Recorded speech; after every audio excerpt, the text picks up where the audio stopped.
Yeah. right? No, They so are. No, listen, I don't listen. Countdowns. we're Or live. We're count live. up. We're live. Hello, I everybody. know. Um, We're live. I know. Listen, we're live. yeah, but you should know you're, as I said in my community post, that you are YouTube royalty. So thank you for doing this for me. So Yeah, I'm about as fucking YouTube royalty as I don't know, fucking the guy who lives under the fucking London Bridge, bro. I got no well, royalty in me. Don't worry about that. it's all relative. So Shit. just quickly, so welcome to the Squirrel Entertainment Network for the evening. So just going to say hello to a few people in the chat, and then we'll go. So hello, Angie. Um, Angie. Hello, Daniel. Daniel is somebody else I had to bump for you because Daniel was to do tonight. So Ah, man, that's my boy. That's where I was hanging out last week. I yeah. felt so bad. So Oh, fuck, I'm but so it's glad. and the honest answer is Daniel's easier to get. He's about more Fridays than you are. So I heard he's easy. I've heard that about him. that was the only thing. So um, Chatio told me that. JV, who was my second Baby! victim, ski girlie. Not gonna say I'm not gonna Skier. highlight Wow, like everyone, but everybody hello says. Mick T, Dave, Joey's in the house. T, Joey Joe. Yeah. I want to Trumpet get I Master want to get Mick T up 77. on this one night. You know, Oh, I think bro. I I need to think hang out with Mick T on panel some night. yeah, Mick, you know, he's joining more and more. Also, There's been hello, three Tony Master. times when I was like, oh, I'm gonna get up there and hang out with Mick T, and then I was like, oh no, there's somebody else I don't want to deal with on that panel. Yeah, you have to check out some of the times you've been live on Angie's with the UFO lunatic, you know, conspiracy theorist. You know, that was funny. He put his tinfoil hat and all on. You know, Daniel's gone. Oh. You know. Oh, Listen, Doris. if you wanna organize putting me and Raven together on a stream, I'm fucking. I've actually asked Raven. I'm in. I think. Pardon me. Sorry, continue. I'm listening. I'm sorry. I'm just wondering. So there's echo apparently, but it's not coming through my end. That's weird. So my end either. And I don't have the YouTube channel open. I don't have YouTube. I've YouTube open, but it's not playing anything at the minute. So definitely not that. So we'll see. The important part is it's not Blake doing this interview. That's the important part. Oh, Blake soon. So right. So you haven't done this, you haven't seen. So it's just 20 20 questions. Some of them are stupid. Yep. Some of them are more serious. Answer what you want to answer. You know, and don't answer anything you don't want to answer. So, let's start nice and simple. You being, big YouTuber. What's your favorite YouTube channel? Okay. Next time you call me a big YouTuber, I'm going to go over there and kick you in the balls. Listen, there's not a question that you're going to ask me that I won't answer. First of all, my favorite YouTube channel. We could sit here for a month and let everybody call all their friends to come in here and guess, and no one would ever guess my favorite YouTube channel because there's not one person here that's ever heard of this channel. So my favorite YouTube channel I've been watching for, I think, 13 years. And it's a channel called Paul W. So Paul was living in Michigan. I think he's in Virginia now. He just moved recently. I used to watch him go metal detector for pennies on the beach with his kid, and they'd go play the claw machine and shit. And now his kid's like 22. He's in fucking college. And so, like, I started watching Paul when I first had my son, and he was young, and Paul has like 5.9 thousand subscribers to this day. Right. He's just a fucking regular dude who gets on. He's like, today I was down at the supermarket. You know what happened? And he'll tell like a 3-minute story. I'll get you guys tomorrow. Oh, hey, I just got this new Shark vacuum. I figured I'd show you how good it is, Or he's like, oh, today I'm making Swedish meatballs. Come along for the ride. He's that guy. He just does random shit. I'll tell you something. I feel in my heart, after watching this guy for as many years as I have, that he might be the most genuine person I've ever experienced in life. He just seems so... Paul W. Shit. I should I look him up and drop his link? I don't know. Absolutely. I should. What the fuck? Paul W. I love that guy. Yeah, see, stuff like that's weird. I've been hearing about one recently. There's a guy whose dad died young, and he didn't get his dad to show him stuff that other people take for granted. So he started doing a series like Dad Show Me How to. I come. It's something like Dad Show Me How to Shave. So he do a video showing how to shave properly. And he puts it out, and Dad Show Me How to change a plug and all this sort of thing. So that's pretty good. I like that. It's cool. yeah, it's a good concept, But for me, I've given the same answer as 3 weeks in a row. But there's a wee one. It's a wee animated history one because I love watching my friends and stuff. So, but I'm not saying anybody like that. But it's History Matters. It's wee short animated. Oh, I've seen that. That's a good one. And I think I like the history stuff. I watch the current affairs and I watch some of the stuff for entertainment. But just go out and wait to watch. I went to pull your channel up so that I can post in the chat with a link that would actually go through. I just want you to know on my subscription page, your live stream doesn't show up. It's not on there. I was like, oh my God, how did I become unsubscribed? Because I don't believe in this YouTube unsubscribe me bullshit. And I was like, why would I have done that? It must have been an accident, something stupid. But I looked, I'm still subscribed. The bell's still rung, but your live stream is not. That's really weird. Let me go refresh it. Jimmy C, what's up, brother? I have seen this. Sorry, go ahead. This is my boy right here. There he is. That's Paul W, man. What's up, Lep? Sorry. All right. So yeah, that's just weird, man. Let me look. It's weird. If I look at the live on the side, so I go into subscriptions. The only things that's showing up is Simo and Hazy. But if I look, no, you're not there either. That's so weird. Yeah, bro, I don't know. That's so screwed. Let me go to home. That's just weird, man. I don't know what that. Yeah, if I go to home where it's just the random shit that they recommend, you're there. I'm subscribed to you. You're right there. I have seen me because I sometimes I'm on my phone when I'm lying half asleep and then I'm looking. I've randomly subscribed to weird channels. I must be looking through, thumbing through YouTube Shorts and hitting subscribe without even realizing I'm doing it. So it's possible I'm unsubscribing that way. So hello, Samantha. I just want to do two things real quick. First, I wanted to say I see Joey running my Cameo link. Thank you, Joey. Anybody who wants to do a Cameo, I would love to do it. I need to do my first one. I did have a guy. I had a guy that I know.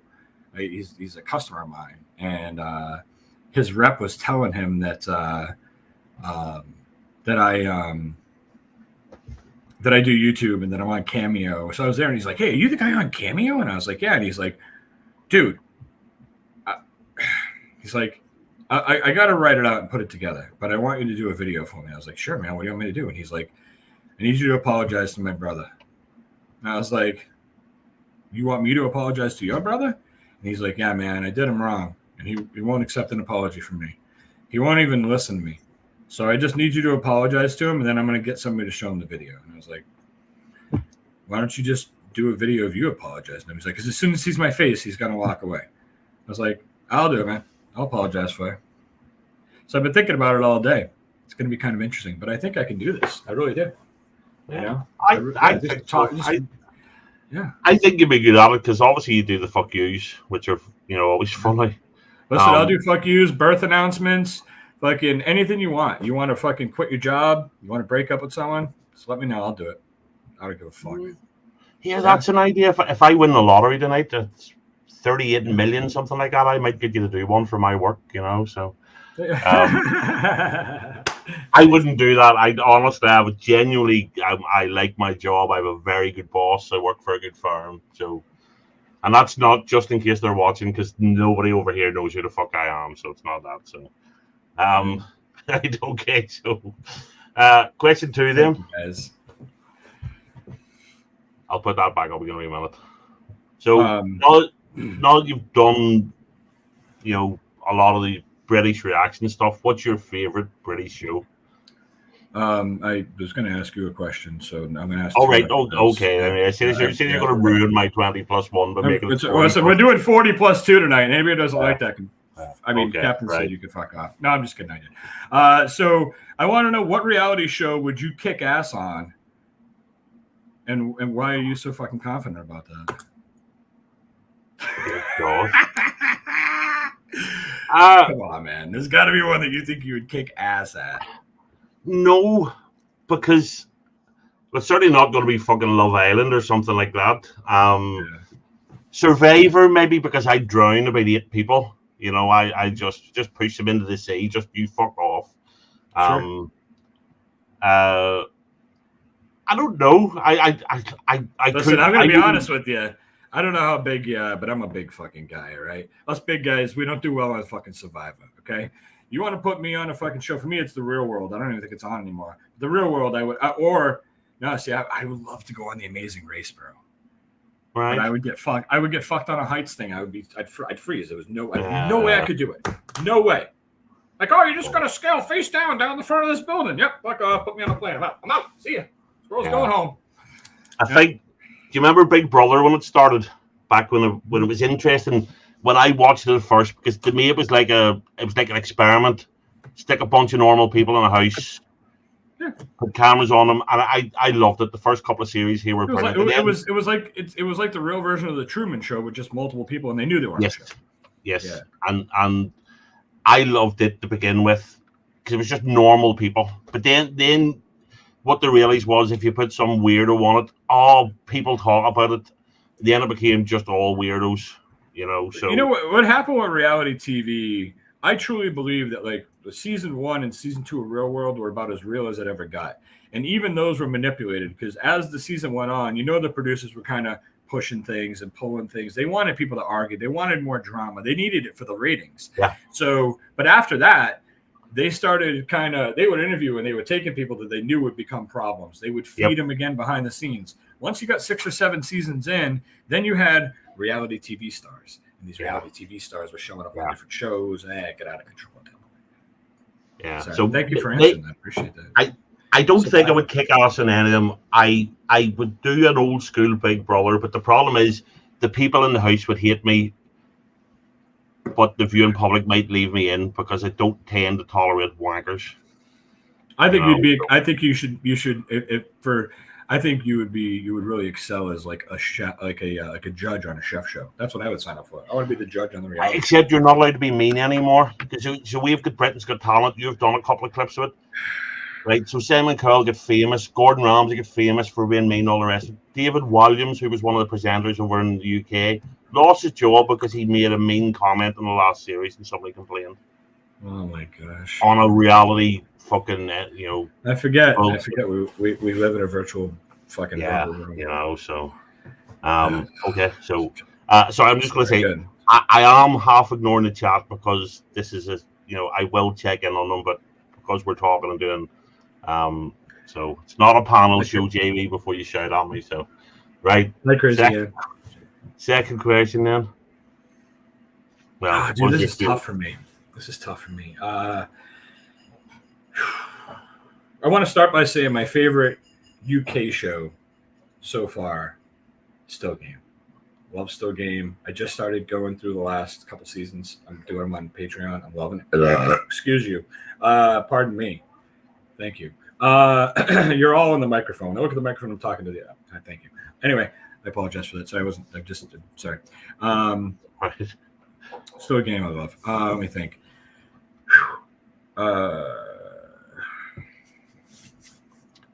Joey, that's a movie, not a show. Just saying. Yeah. I don't know. Faulty was good, but I think. I don't know. I haven't watched enough series. I think overall, from the clips I've seen, probably where I laugh the most, maybe. I'm gonna go with the two Ronnies. Their sketch show every week. Loved it. I absolutely loved it. I wasn't even thinking about that at first. That's number one, hands down. Actually, I forgot it was a show because I only watch it by clips. But yeah, because in fairness, they were on all the time when I was a kid. In fact, when we only had like 3 channels over here, and then eventually 4. And I didn't like them as a kid, but see, the older I got, the more I started to see them. These guys are just geniuses. And the 4 candles, we still all quote 4 candles, and it's just stupid. Yeah. Dude, there's so much. Look at this. Yeah, it's that famous. Yeah. I think the show makes it into the culture. Like Seinfeld did, or things like that. Then they're big, and Faulty Towers did here. And jeez, man.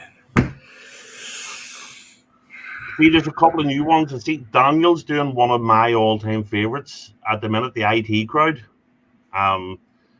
which was okay in the first series, then became brilliant once it got to the second series. The changed boss and stuff, and it is awesome. And Daniel's doing it on Embrace the Suck. Which one is that again? The IT Crowd. Oh, no kidding. It's fantastic. It's about 5 or 6 series, and it's brilliant. It's and the Peep Show. I know you did one of the Peep Show. The Peep Show for me just got funnier and funnier. And most things I want to go back and do more of that. And what's the other one? I did a couple episodes of the one where it's the girl, which is she got the I think it's a gay roommate.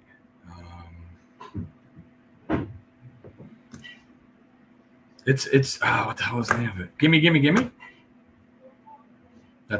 Yes. Oh God, that's gone back years. That was funny. Kathy Bates, who I think she's an Oscar-winning actress. I mean, she's done a couple of real good. She's in the chat. She's actually here tonight. She's actually here. Kathy Bates.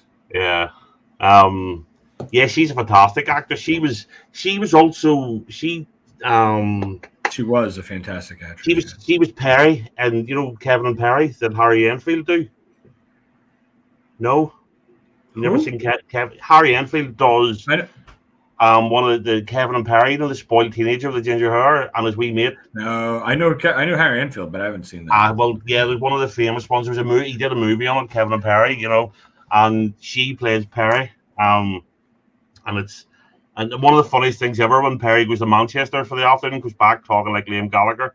He's going to be drawn on pencil moustache and all. It's just ridiculous, but fantastic, and it's just stupidly funny. So anyway, right?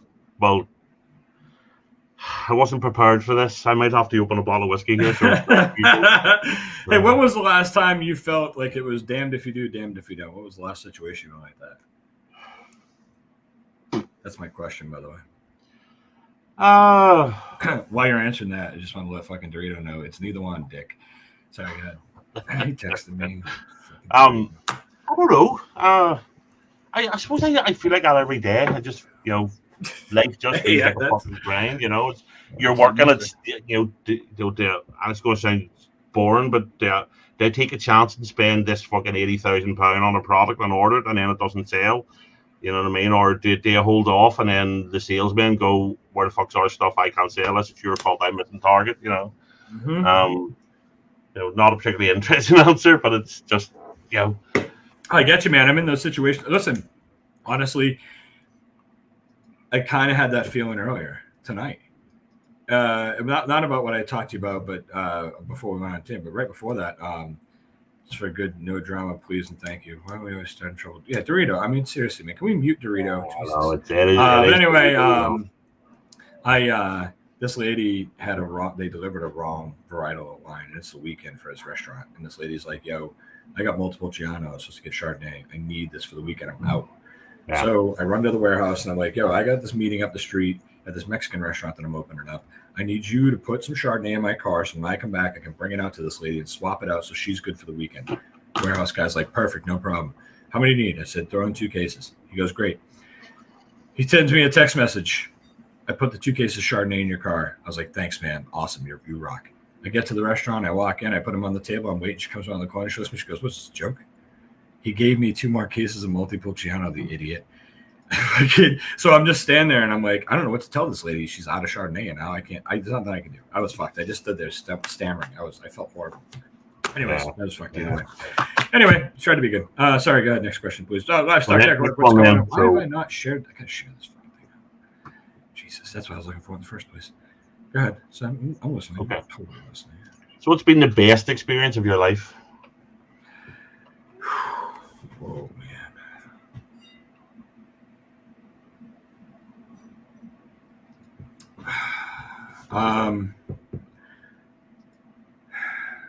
The best experience of my life.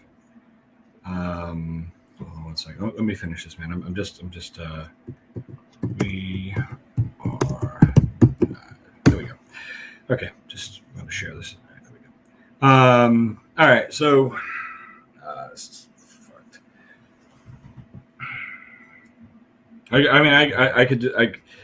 So I could go with a cliche answer and say, like when I met my wife, when my first kid was born, my second kid, all my kids, marrying my wife. Honestly, I think my best experience in my life was when if I'm being honest with you, it's when I found God. That's probably the best thing that's ever happened to me. Okay. Yeah, best thing that's ever happened in my life. No, well, I mean, to be honest, I mean, I expect most parents to say the birth of kids and, when they met their wife and stuff like that. It's, cliches happen because they're true so often. So it's not a bad answer if it's, so it's, I think mean, it's when you asked me, it was the first thing that came to mind. And the reason why I kind of shut down for a second is because I know a lot of people don't like talking about that kind of stuff out in public and stuff. And I don't care that anybody knows that I love God, and I don't care if people know that. I just don't like just dealing with people's stupid comments, and that's fine. It's okay. Everyone's allowed to have an opinion. I don't care. I just didn't want it to spark any problems. We got a good group of people here. That's why I was like, fuck it, I'm just gonna tell the truth because these are my friends. These are good people. So, and if any of them has a problem, they're already sending me a message like Joey already did. No, I'm just kidding. Anyway, no, that's cool, man. Yeah, it's good. It's a great fucking question. I love it. I just I don't want to go cliche on any question. So that's for me because I really feel like had that not happened, and I really have, and we could talk off air if you ever want to hear about it. I had two amazing experiences that are paralleled, and I can't really decide which one, but both of them are why that's what cemented my relationship with God. So that is kind of that's like without that, I probably wouldn't be sitting here with you. Right. Okay. And that's why it's, you know what I mean? That's why it's so important. So, yeah. No, fair play. I don't want to delve too deep because I've got a God question later on. So I don't want you to give all the answers now and then the question down the line's useless. So, but yeah, no, whatever answers, okay, it is what it is. Yeah, so, I'm just being honest. What's the most disgusting thing you found in your home recently? Fucking hell. Other than my reflection in a mirror,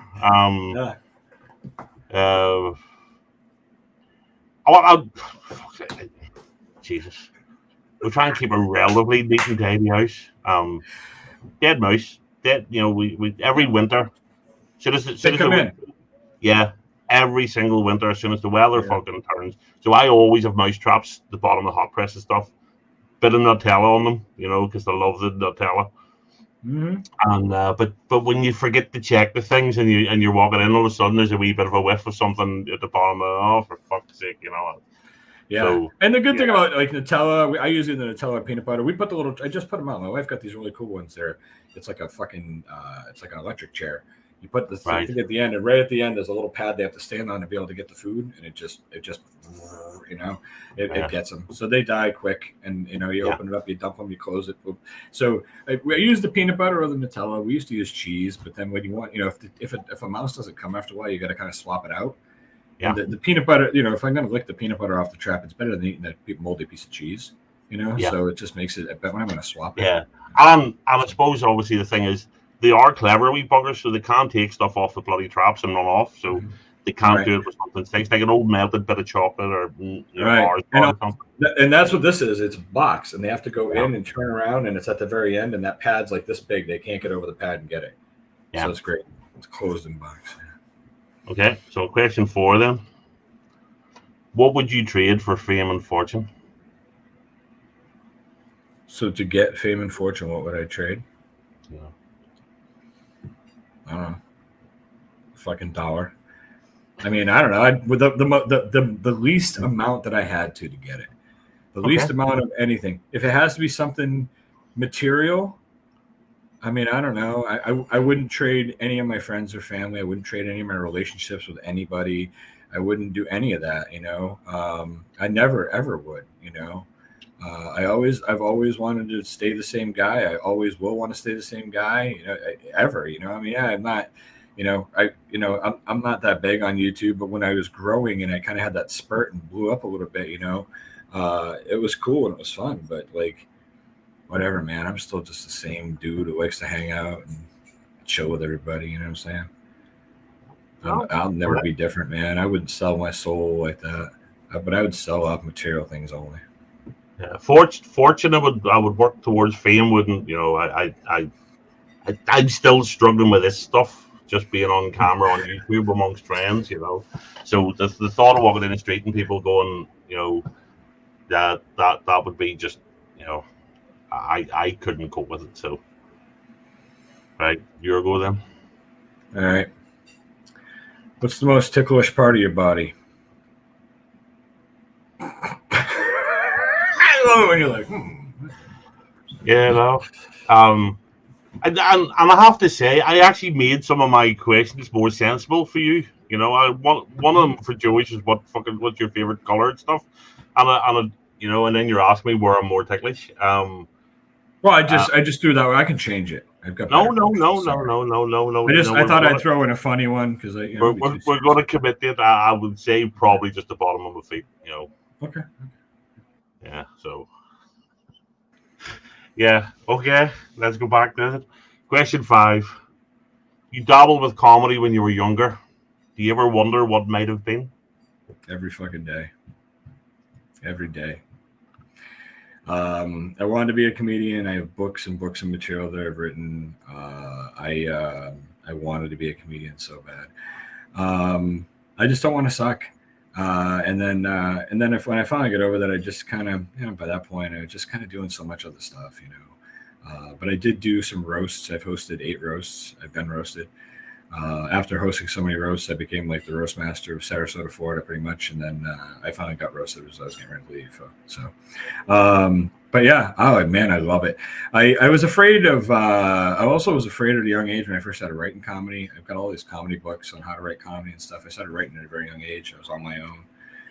17 years old, started writing comedy, and but I was afraid of how I would do. I had this fear that holding the mic in my hand that I would just freeze up and forget everything, and then when I was 20, I got involved with a wrestling federation. I worked in a wrestling federation for a few years, and I had a blown out knee, so I couldn't actually get in the ring because I never got the surgery on it.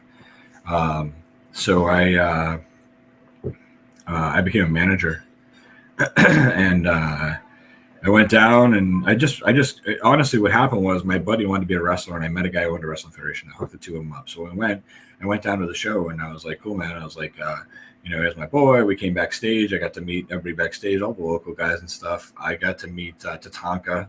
You don't know who he is or not, but he was on the show that night. Because every one of these little shows, they bring one big guy in. So, I've met Greg Valentine, Tatanka, British Beefcake, fucking Chris Canyon. I met so many guys like that, Bundy. But anyway, so the guy was like, I was like, all right, well, I'm going to go. And the guy's like, oh, where are you going to go? I was just going to go get a ticket and go sit down. He's like, oh no, you're his manager, man. He's like, you guys are a package. When I met you guys and he tried out, I thought you were a package. And it was a small federation, and they're called Power League Wrestling. They're out of Rhode Island. I think they only do like special shows now. But the way they operated was, like they might throw guys gas money if they traveled or whatever. They would pay for the main act, but everything else, concessions, every show would go to a charity. So we'd do shows for burn victims, for to raise money for like a wheelchair van for somebody. So every show was for a good cause, which made it even better, Yeah. Sure. And so I was like, well, I don't know, what you want me to do? And I had a trench coat in my car, and the guy's like, he's like, you got to, figure it out, man. He's out second match. So he's like, get some entrance music. Let us know, if you got a tape in the car or something.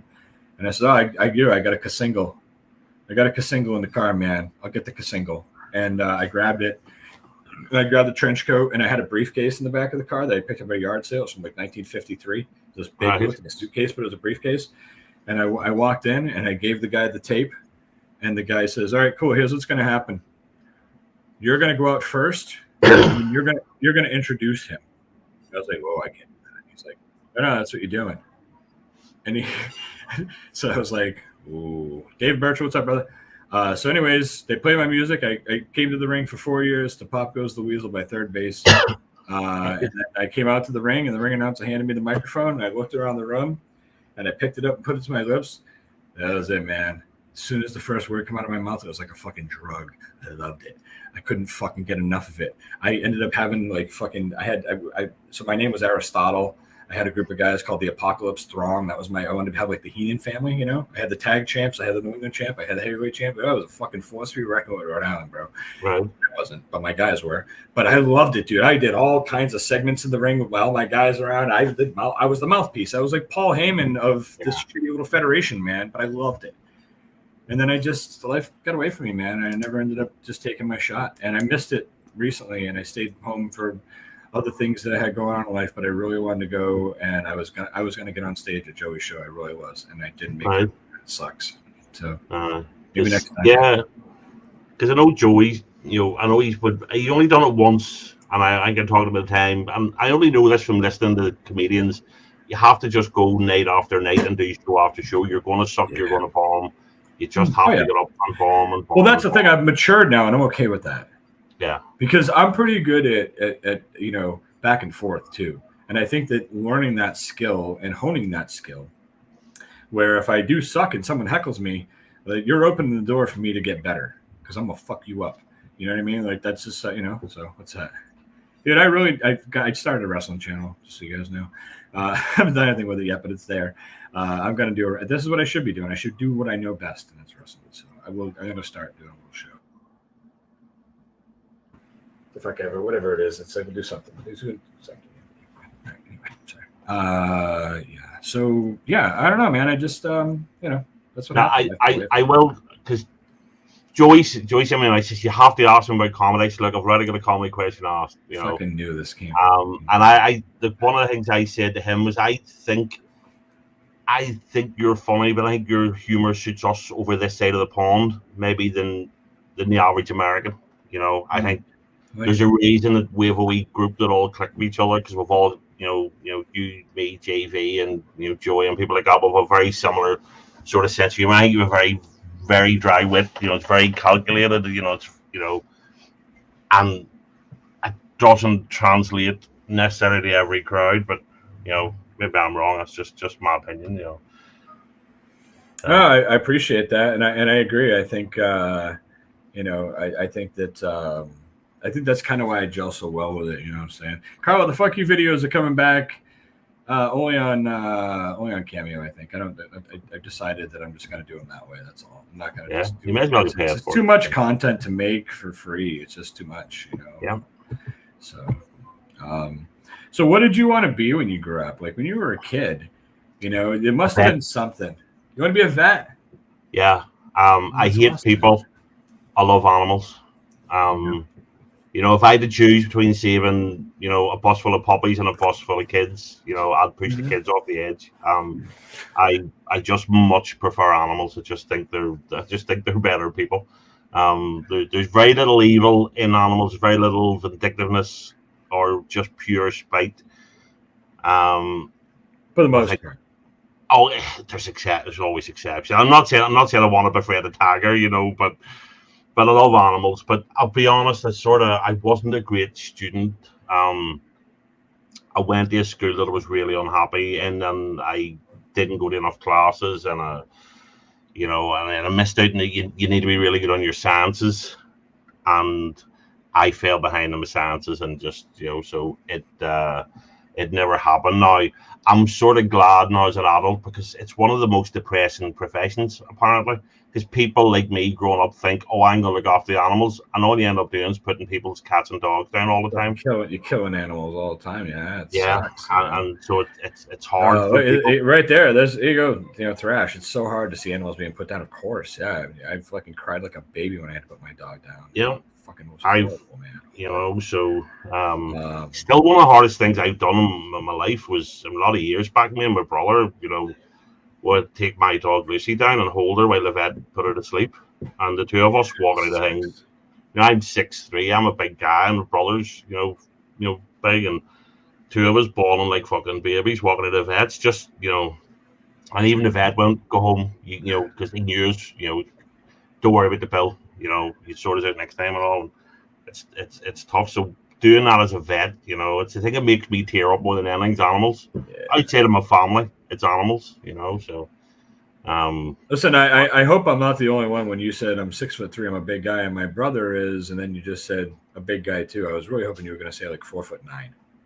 That would have been No, awesome. he's 5'10". Well, he's shrinking a wee bit, but he was 5'10". Although I'm bigger, I'm the baby of the family, and I'm 6'3". I'm bigger than both my brothers, bigger than my dad was, bigger than anybody in our family. Weirdly, although I'm probably the one that could fight the least. So big softy, but I'm big. So thankfully, lots of people just looked at me and went, "No, we're not tangling with him," But not very good with these, but scary when I'm out and I'm drunk. And I used to the shaved head because I up until it was about 3 years ago, always had the shaved head and on about DM boots and all. And still get that skinhead image. So okay, so another comedy question then: who's the best comedian of all time? George Carlin. Who? George Carlin. Yeah. All right. Yeah. I know I may be the only person with this list, but my top three comedians, and this even after all the comedians I've experienced in the UK, my top three comedians stand because they were the driving force for me when I was writing comedy and wanting to be a comedian. George Carlin, number one, without a doubt. Robin Williams, number two, and number three was Rodney Dangerfield. I mean, I know Rodney, especially a lot of people are like, oh man, I fucking can't stand that guy. I loved Rodney Dangerfield. He was great. I thought he was brilliant because Rodney Dangerfield he's an ugly motherfucker, and but he's one of these. He's like, I kind of relate to him. I mean, I'm an ugly motherfucker. I got the buggy eyes. I mean, hey man, but he took what he had and he turned it into something amazing. And I have such respect for that. He's an ugly son of a bitch, and he was like, fuck it. And he came up with a shtick, and he had nobody had any respect for him. And it worked out great because if they booed him, he could just be like, see what I mean? They got no respect. Like it doesn't matter. It went well with anything. He came up with a perfect. Especially back then, now when you've had the likes of Emo Phillips and weird comedians like that, and Steve Wright, and I was going to say Steve Wright's probably number 4 on my list. Yeah, so I have to say George Carlin's brilliant. Is I've seen some of his stand-up. I've actually never seen Rodney Dangerfield. I only know him as from movies. Oh, he's got some good stand-up, I think. And I know this is blasphemy. I get grief for this all the time. I love Robin Williams as an actor, but I didn't like his stand-up. Yeah, see, I did. I liked his old stand-up. I liked it a lot. Robin Williams. I had a hard time with him being my favorite when he took his own life.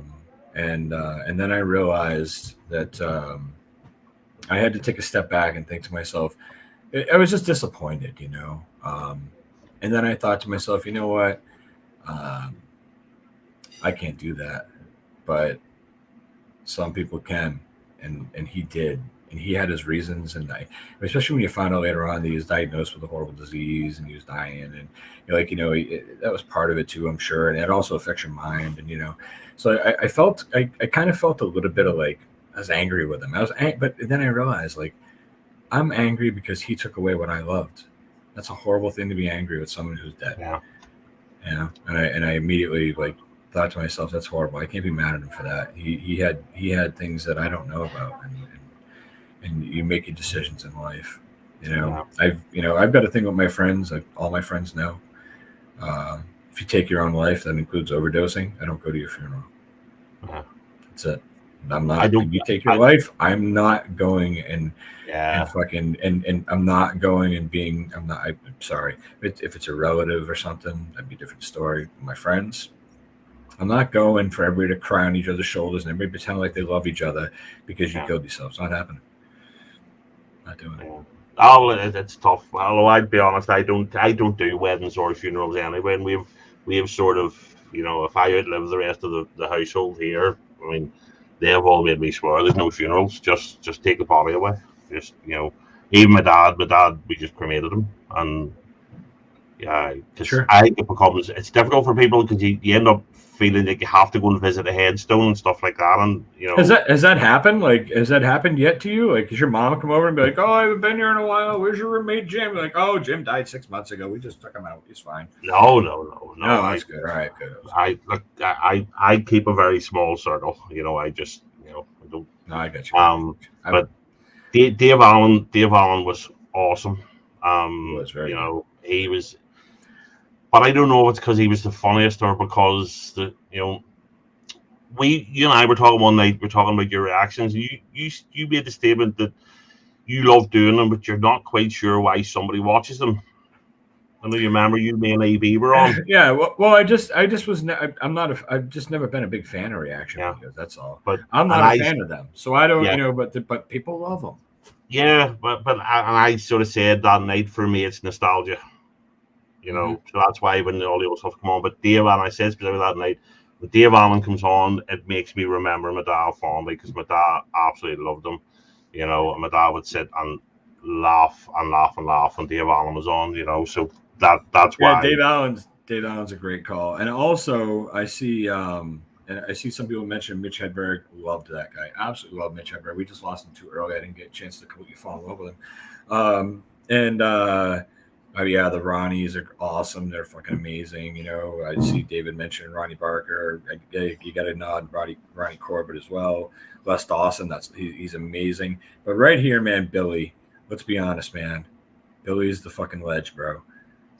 Love Billy. Absolutely love Billy. But it was weird. I think we didn't have stand-ups as early as you did. Stand-up's a very American thing that thankfully sort of reached across the pond and the rest of the world. Mm-hmm. I mean, but dude, I was listening to Billy Connolly when I was 15 on cassette tape. My buddy had cassettes of him. Yeah, I mean, from his stand-up shows. Yeah, there was guys do it, but they'd go around and they'd do the working men's clubs, the social clubs, and then maybe they'd make it under the Royal Variety, and but the way comedians now go and do stadium shows and all. Oh yeah. That's why the UK's catching up to a degree. Sean Locke was good, but he never he was much bigger once he went on to the likes of 8 out of 10 Cats Does Countdown and stuff. No, yeah, you're right. I just actually looked at a piece from Sean the other day. I've got it recorded. I haven't put it out yet. I'm not sure if I'm gonna. It was just this little video that popped up at the end of another video, and I clicked on it, and it was not funny. Yeah. It was a show that he was on or something, but it wasn't very funny. It was just a quick little bit with him, but I don't know. Yeah, and then there's guys that are brilliant. I mean, Bill Bailey. Everybody loves Bill Bailey. I love him on panels and stuff, but I've seen his stand-up. I was actually he headlined one of the heavy metal festivals I went to, and I stood for about 10 minutes, went okay, and moved on. Just went to a different stage. I like his goofy stuff that he does with music. I think it's brilliant. I think some of his stuff is brilliant. I mean, I got to be honest with you, man. I'm all in with Bill Bailey. I love Bill Bailey. I think he's great. There's nothing of his I've watched yet that. Oh, hold on. It was a Bill Bailey video that fucking Sean Locke video came in, and the Bill. So on Patreon, it says I came across this odd video, and I posted the Bill Bailey video, and then somebody commented on it, and I said, "Oh, I found an even more odd one after it." And then I posted, "Here's the other odd video. It's a Sean Locke video. I'll put them out next week. You'll see them. They're little tiny, they're short videos, but it's called Bill Bailey Can't Rent a Video. That's the name of the clip that I read. Okay. Odd. Anyway. Oh, fair play. Because Bill Bailey was in he was in a sitcom called Spaced back in the day, and I've never seen anybody do it. And it's Simon Pegg's first big show. Him and the guy that acts in all his movies, the guy that does, is it Edgar or something? The heavy set guy that's in Hot Fuzz with him, and Shaun of the Dead and all. So the two best mates, and they're in everything. But Bill Bailey's in it, and he plays this really, he manages the comic book shop, and it's weird. And I think he's a great Bill Bailey job. Yeah, it'd be perfect for him. So, okay, your turn to think. What we got? No, I think. Did you ask what? I asked you who was the best comedian of all time. So, oh, you're right. Well, I wanted to ask you. I might as well ask you now since we're talking best of. Who is your? I want to know who is your favorite vocalist, not necessarily band, but who's your favorite vocalist? Because you're into music a lot, right? Freddie. And you are, yeah. Who is it? Freddie Mercury. Freddie Mercury. I thought so, but hey, man, that's why I said vocalist. That way, if you wanted to pick a solo artist or whatever. But no, I mean, I think Freddie was. Yeah, I think I'm not saying Queen are the best band ever. I love them. I think they're fantastic. I don't think there's been a frontman as good as Freddie. There's not too many. I've reacted to tons of singers. I've done tons of music, obviously, and it continues on. I probably found my favorite fucking piece that I've reacted to yet just a couple weeks ago. EB's done it now. I don't know if Daniel's done it. But, I don't know if you've ever met Kevin T7. He's a British guy and he's a reactor. Yeah, I've seen him about. Yeah, he just did this. I told all of them, we were on a private panel. I was like, you all have to do this song. And it's Casey Chambers, and she's doing "Lose Yourself" by Eminem. Right, dude, it's unfucking believable. But anyways, Freddie's amazing. Freddie's like he is the person that gives me more goosebumps than anybody else. Yeah, like through the whole song, the waves of them just keep coming. It just hits me, man. He really like physically moves you. It's crazy. So. It's the range. It's you know. I mean, there's other. I love AC/DC, so I mean, it could be Bon Scott or even Brian Johnson doesn't get enough love. I don't think, because it's actually what my biggest YouTube short is: who's better, Brian or Bon, and I've had thousands of comments on it, and people can't agree. Yeah, it's like 300 odd thousand views, and it's Brian. I love both of them. I wouldn't separate the two of them. I started with Bon Scott, but love Brian Jones. No, I know. I'm just joking because I told you the story about when I met him, so that's why I was joking. Yeah. No, I know, and I sort of like the fact that I've never heard anybody say anything negative about him. I love the fact that he's a real down to earth, honest Geordie still, and. Mm-hmm. Yeah. And so many of these artists just turn into pricks as soon as they get a bit of money and a bit of fame. And I like the fact that he's, how you doing? And just that's what happened with Joey Edibles. As soon as he got monetized, turned out a prick. Unbelievable. I'm not sure. I think he may have always been like that, but sure. Right. So we doff one then. So maybe doff. Are aliens real? And if so, have they visited us? I mean,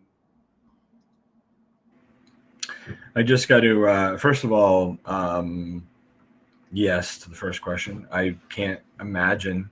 I don't think there's a wall. I think, I mean, nothing suggests there's a wall and the space is actually infinite. And if space is infinite, how is there not another solar system out there that can sustain life? It can't just be one, right? So like this has had to happen somewhere else. It's time is infinite, and so is space. So yes, I believe there's other living forms somewhere in the universe, which we would all classify as aliens.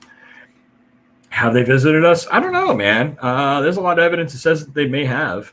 I find just like with Bigfoot, it's amazing to me that they always look the same. So that kind of fucks me up. Like, not that I believe it more, I believe it less actually, because it's like, oh, I saw some too. What do they look like? Same thing as the last guy saw. Whatever. Our government says that they have. Our government, the United States government recently said that they have DNA remains. They have all kinds of stuff. Yeah, but I don't trust my government, so I don't.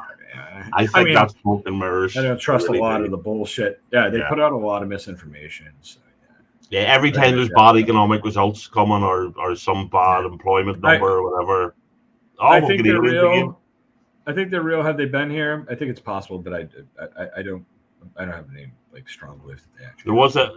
There was a sighting yesterday in Peru. Apparently there was all sorts of green beams in the sky, and some Uyghurs want to be a photo of one, which is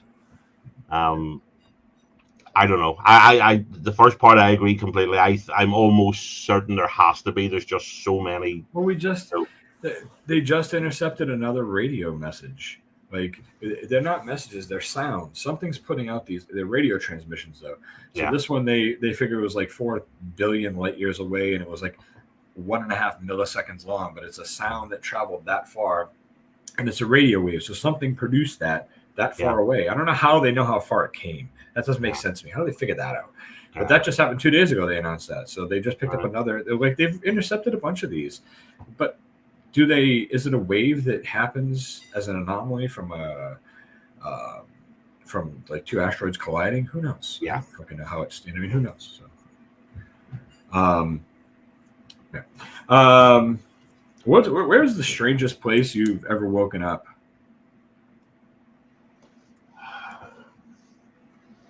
In the centre of Belfast, where all the bars are, there's a thing called the Golden Mile. And I wasn't a big drinker when I was younger, but I was out one night and I had some shit going on that made me want to get fucked up. And I was drinking tequila, slammers, first time ever, and pictures of this rotten beer called Furstenberg. And I was out with all my colleagues in work, and there was a band supposed to come on. We were sitting near the stage, and that much to drink, I started to black out, and then was sick all over the stage, and all the band couldn't go on. I had so much vomit all over the stage, and surprisingly enough, I got through out and I was bored. But I then woke up about an hour later, lying in the middle of there's this sort of semi-residential part of it. So the slightly raised gardens, which were concreted, and then you had the footpath, down. And I was lying sleeping in there and didn't even realize. Just woke up, and there was actually two guys sitting over me going, I can't believe I'm talking about this online. And you hear people laughing and stuff, and this you hear this voice going, I remember I used to be like that. That happened to me all the time before I found the Lord, So critical as I am of organized religion and all that at times, them guys, again, this was stupid because they could have done anything they wanted to me. They put me in a car and took me home. So they did. And I was still living in the first house, and wrapped the door, and there's, my family out looking at me going, you fucking wanker, and then so that was stupid for so many reasons. So that's probably it. That's great. I love it. Okay, my turn. No. Yeah. Okay. What on YouTube disappoints you the most? I think what disappoints me the most on YouTube. Oh man, you're fucking up a can of worms with me, man. Shit. I'll try to go the easiest route I can. Make it on it.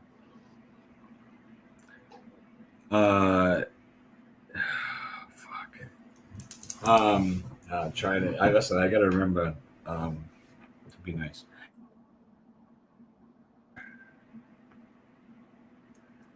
Let's see. I think that what annoys me most. You said what annoys me most? Yeah, what on YouTube? It could be a person if you want. I don't mind if you. No. It's people. So it's all my problems. The things that annoy me the most are all kind of tied into one. It's this. It's this falseness on YouTube. Okay, so it's the fake part of YouTube, and there's a lot of it. You got to deal with a lot of fake, right? I've always tried to be the realest motherfucker in the room. Always have been with everybody. Always try to be. I just try to shoot straight, why be different? You know what I mean? Like why wouldn't you just put yourself out and have a good time? And I think that's why sometimes I might end up bickering with people on panels and shit, but it's because I'm not going to sit back and be fake. And so I'm going to list off some things. I'll tell you. I think that when people and I used to hang out. Well, I didn't hang out, but there's a guy that used to come around a lot more than he does now. And he had shiny penny syndrome. So like he never hung out with anybody for too long because nobody could put up with him for too long. And he always latched on to somebody new. And he would just show up in live streams like, oh, hey, everybody, look at my new friend. Everybody, go sub to their channel. They're really good. Go sub to their channel. Take care of my buddy. And then he'd be at the next live stream. Yeah, have you guys met so-and-so? Look who I brought in. Blah, blah, blah, blah, blah. Over and over and over. There's nothing fucking real about that, man.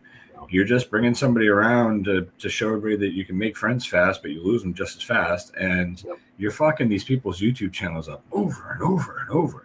There's nothing worse. Man, I experienced this on my first channel, so I can speak firsthand on this. There's nothing, and I've said this in so many interviews I've done, there's nothing worse on YouTube than fucking people who just be like, oh, yeah, well, hey, let me, like we talked about earlier, you know, young people like you and people that I know that are still getting their feet, get underneath them and getting moving. Those are the people I care the most about making sure I'm supporting, because those are the people that need the most real support. You know, when you I don't know, I can't remember what we can look it up, but I can't remember what the percentage is when you go live, how many people, blah blah blah, because it's based off an algorithm of time of day and how many people are online. That's the difference. But with a video, in 48 hours, you should get the equivalent views to 10% of whatever your subscriber base is. Okay. So if you have 1,000 subscribers in the first 48 hours, you should get 100 views, right? If you get 500 views, you did fucking phenomenal. Even though it's only 500 views, well, some people are like, that's only 500 views. Fuck you, 500 views is great if you have 1,000 subs. That's amazing, you know. So what happens is, how it works is this: if you hit that 10% threshold faster, that's because a lot of your subscribers jumped on and watched it, because YouTube's not pushing it out immediately. They watch and see how it starts building. So you need people that are going to go watch your shit, preferably when you put it out, but that's okay if they can't, as long as they watch it. Because YouTube, as long as they come in the first 48 hours, YouTube learns it in 48 hours, because what that tells them is the audience it's supposed to hit, it's actually hitting, because the people that are subscribed to you watch your content because they like your content, not just subscribe to you to be subscribed to you. That's what it shows them, and that's when they start pushing your videos out, and that's when your videos take off. And that's when you start building. And that's when more people who like your content are going to genuinely come to your channel. So we hurt each other by saying, make sure you go check out my buddy, blah, blah, blah. What I do, if you ever listen to my videos, you know, if somebody suggests something, I'll be like, hey, listen, I put a link to the channel in the description below. Go check them out. Here's the kind of channel they are. If you like the content, go ahead and subscribe, because that's what I want you to do. If you like their content, go ahead and subscribe. Don't just go fucking subscribe. You know, or I'll tell people, I really enjoy this channel. This is what they do over there. If this sounds good to you, click the subscribe button, help this person out, whatever, you know, because I want them to make sure, you know. But fake people, man, they just fucking sub up to people, and they're like, oh, you know, there's people I know that their whole like, what do you call it? Their plan to build on YouTube was to go to as many YouTube channels as they could and leave these really nice long comments. So this person would thought, wow, this person left this really nice comment. They must be a subscriber now, and then they're going to go subscribe back to you. And they subscribe to all these channels because they don't care how many dead subscriptions they have. It doesn't even matter to them how many subscriptions they have, you know. So there's too many fake people, and I don't. The other thing I don't like, and this is probably, you know, this might not be something a lot of people want to hear, is I don't like false positivity. I think that real positivity is great. I really think it is. But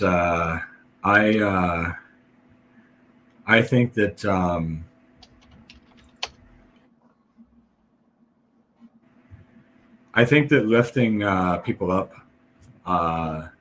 falsely is not good. It's not good for them. Yeah. If you genuinely think like, hey man, you did a really good, like I would tell people, like if somebody does something and you know, like you know, I'll tell them, hey man, you know, you did a great effort. Like I just give them honest feedback. I'm not like, hey, that sucked, you know, whatever. Or I just won't comment, you know. There's a guy, and I'll share his information with you later because I want you to check this out, who has 7,000 or 8,000 subs, I think. Yeah, maybe not that. I don't know. It's been a long time since I've seen his channel. But anyways, and people subscribe to his channel just to laugh at him because he's horrible at singing. But he gets no views. He gets no nothing. There's a YouTuber that I know that has 5,850 subs and was complaining because this person's not getting even 100 views on the videos. That's because you're getting people that are subscribing, not hanging out, you know. So, yeah. And this person also would get on panels and tell people to go subscribe to their channel. Don't do that. When I show up and somebody runs my link when I'm on a panel, I'm always like, no, you don't have to do that. It's okay. I just don't want people just subbing for no reason, you know. I know. So that's it. Fake people. Yeah. There's a lot of people that pulled a lot of bullshit on people in our very own community, and they've done it, and they've done it with malice, and they've hurt people, and they've done it on purpose. And there's certain people that you show up, I'm going to tell you to go fuck yourself. I don't care whose panel I'm on. There's a handful of people. They show up in your chat, and I'll fucking go off, man. And then there'll be a fuck you video. You want a fuck you video, Carlo? That's when they're going to come. You wait, let Fat Sam show up, and it's going to fucking go down. But anyway, either way, I don't like fake people. I don't like people that fuck with my friends. Absolutely. I've got some good folks on here. Yeah. I can't disagree with any of that. JV and I used to laugh at me and Joey because did somebody be on the go, oh, subscribe to such a good guy, and I would just flat out on panel, I would go, no, I have no idea who they are. You know, I'm not doing it. You know, if I like them, you know, I'll stumble across them, or if they post something, I'll watch it. Or there's a few people I subscribe to just because I like the people, even if I don't necessarily like the content. That's different, you know. But tell us more about Chadio. Go ahead. No, I'm not subscribed to Chadio anymore. So sorry, it was a bad Chadio joke. Sorry, go No, ahead. I'm not shy about saying this shit in camera. He abused an animal, so fuck him, you know. So I know he's friends with certain people that might be here, but I don't give a fuck. He's nothing to do with me. So I don't know, man. I haven't really even. I don't know. It's Again, I tried to just I get I totally get where you're coming from, bro. He also told Dorito that he threw his wife down the stairs. I get it, man. You know? Yeah, it's not a one-off thing. And considering how many people jumped his defense after the library thing, you know what I mean? Some of us went to bat with them fucking first, you know, those First Amendment pricks, you know. But like, it is what it is. I mean, he's never done anything to me, you know. He's just not somebody I want to hang with anymore, and you know. So, and then thank you for that, Mahalo. That's awesome. That's awesome. And it doesn't help that he's filtering up when I used to watch him on Monday night. He did filtering up all the time, and I'm like, fucking really? So there you go. There's an example of what I was talking about, though. Like, so people will bring him up, and you know, they prop him up, and then he's like, oh, can I sing? And some people are like, yeah, go ahead. And others like, listen, he's a nice kid, right? He's not panel material for me. Like, So if I'm having a panel, I'd be like, hey man, sorry man, like, he just doesn't fit what I'm doing. It's okay.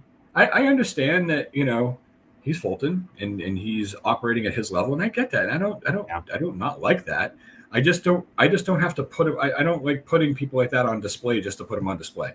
That's all. Like, to me, it's like, no, this doesn't really fit with what I'm doing. And why am I going to have him up? Because what happens is every panel that dude's on, and again, he's a great, nice guy. He really is. And I get the whole thing.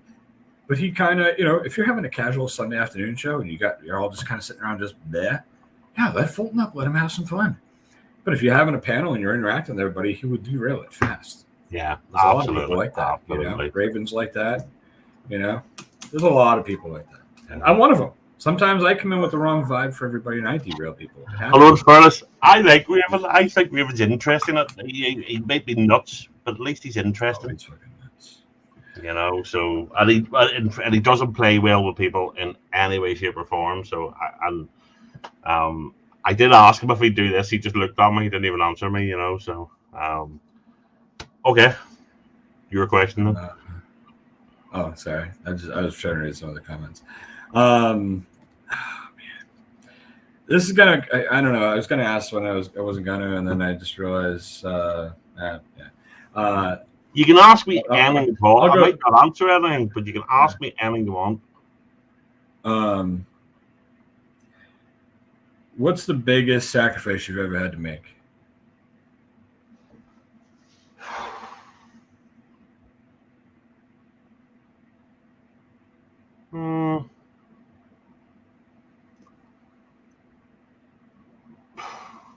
Not going to university was a biggie,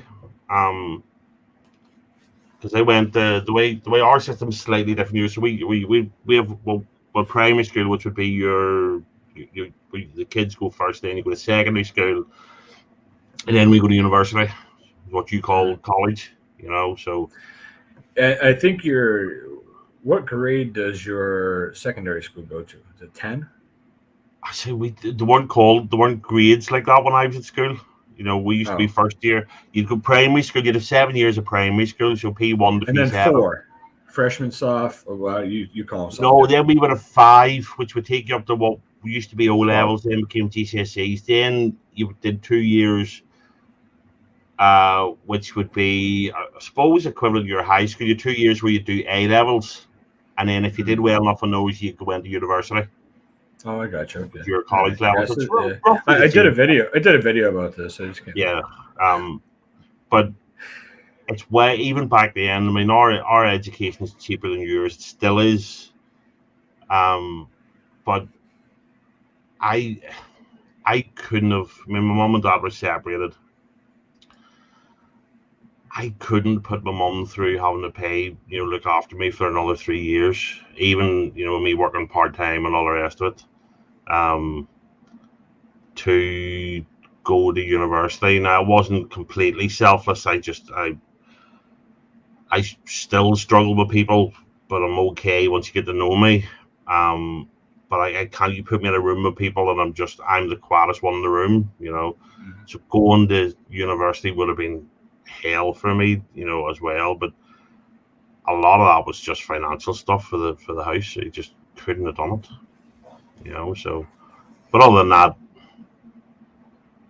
to be honest, it's probably just lots of wee sacrifices for family. But that's what family is. That's what family should be, I think. I'm not looking a medal or anything. My mum's in the next room. She's with us until we can't look after her. It's awesome. Man. She's blind. She's so. And I'll look after her for as long as I possibly can. But it's not a big sacrifice to me. We're family. Well, hey, sorry, I don't have the mic if I'm too loud, too soft. I just realized it was further away. I think I hit it. Whatever, don't matter. Maybe I didn't. Maybe too loud now. That's what I think I'm paranoid. My mom came out when I was like 22.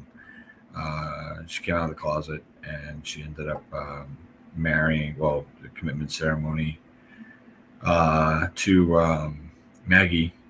They were together for 23 years. I was 45. Yeah, because I was 45. I was 20. Yeah. They ended up getting officially married once it became legal. But so I had my mom and my stepmom. And anyway, Maggie, I love Maggie. She was amazing. She's so influential on me in life. She's great. But she died of COVID. Christmas, the first year of COVID. So she had a pre-existing lung condition. She was getting through fine with it. But yeah, so COVID took her out. And me and my brother went down. She was living in Ohio, and my brother went to Ohio full weekends in a row and just helped pack up the whole house. Meanwhile, I worked from up here, got her a real estate agent, got her a lawyer, got everything taken care of from up here through text. I mean, through fax and text and all that, and then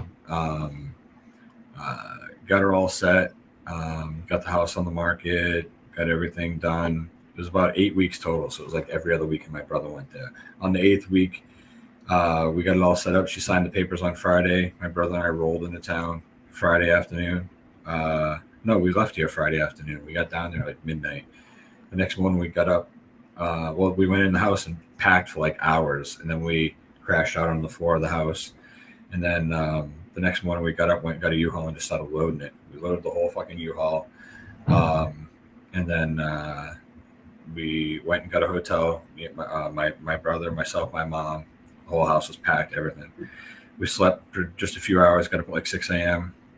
Went back to the house, made sure we had everything, did another walkthrough. Fucking jumped in the U-Haul, and my brother had his car. We had everything my mom owned, and we drove back up. We were gone for 46 and a half hours. It's like a fucking 8 or 9 hour drive to get over there. So we did all that. Cut that off each end, and that's how fast we did all that, My mom came back here, and this room right here, if you go back and you watch back in the videos, I was recording in here, and then I did a lot in the living room because my mom was living in this room. Right. And then when we got my mom into like a senior housing place. It's got an apartment over there. It's got a nice little place. And then I was able to rebuild and redecorate and do this again and have a studio. So.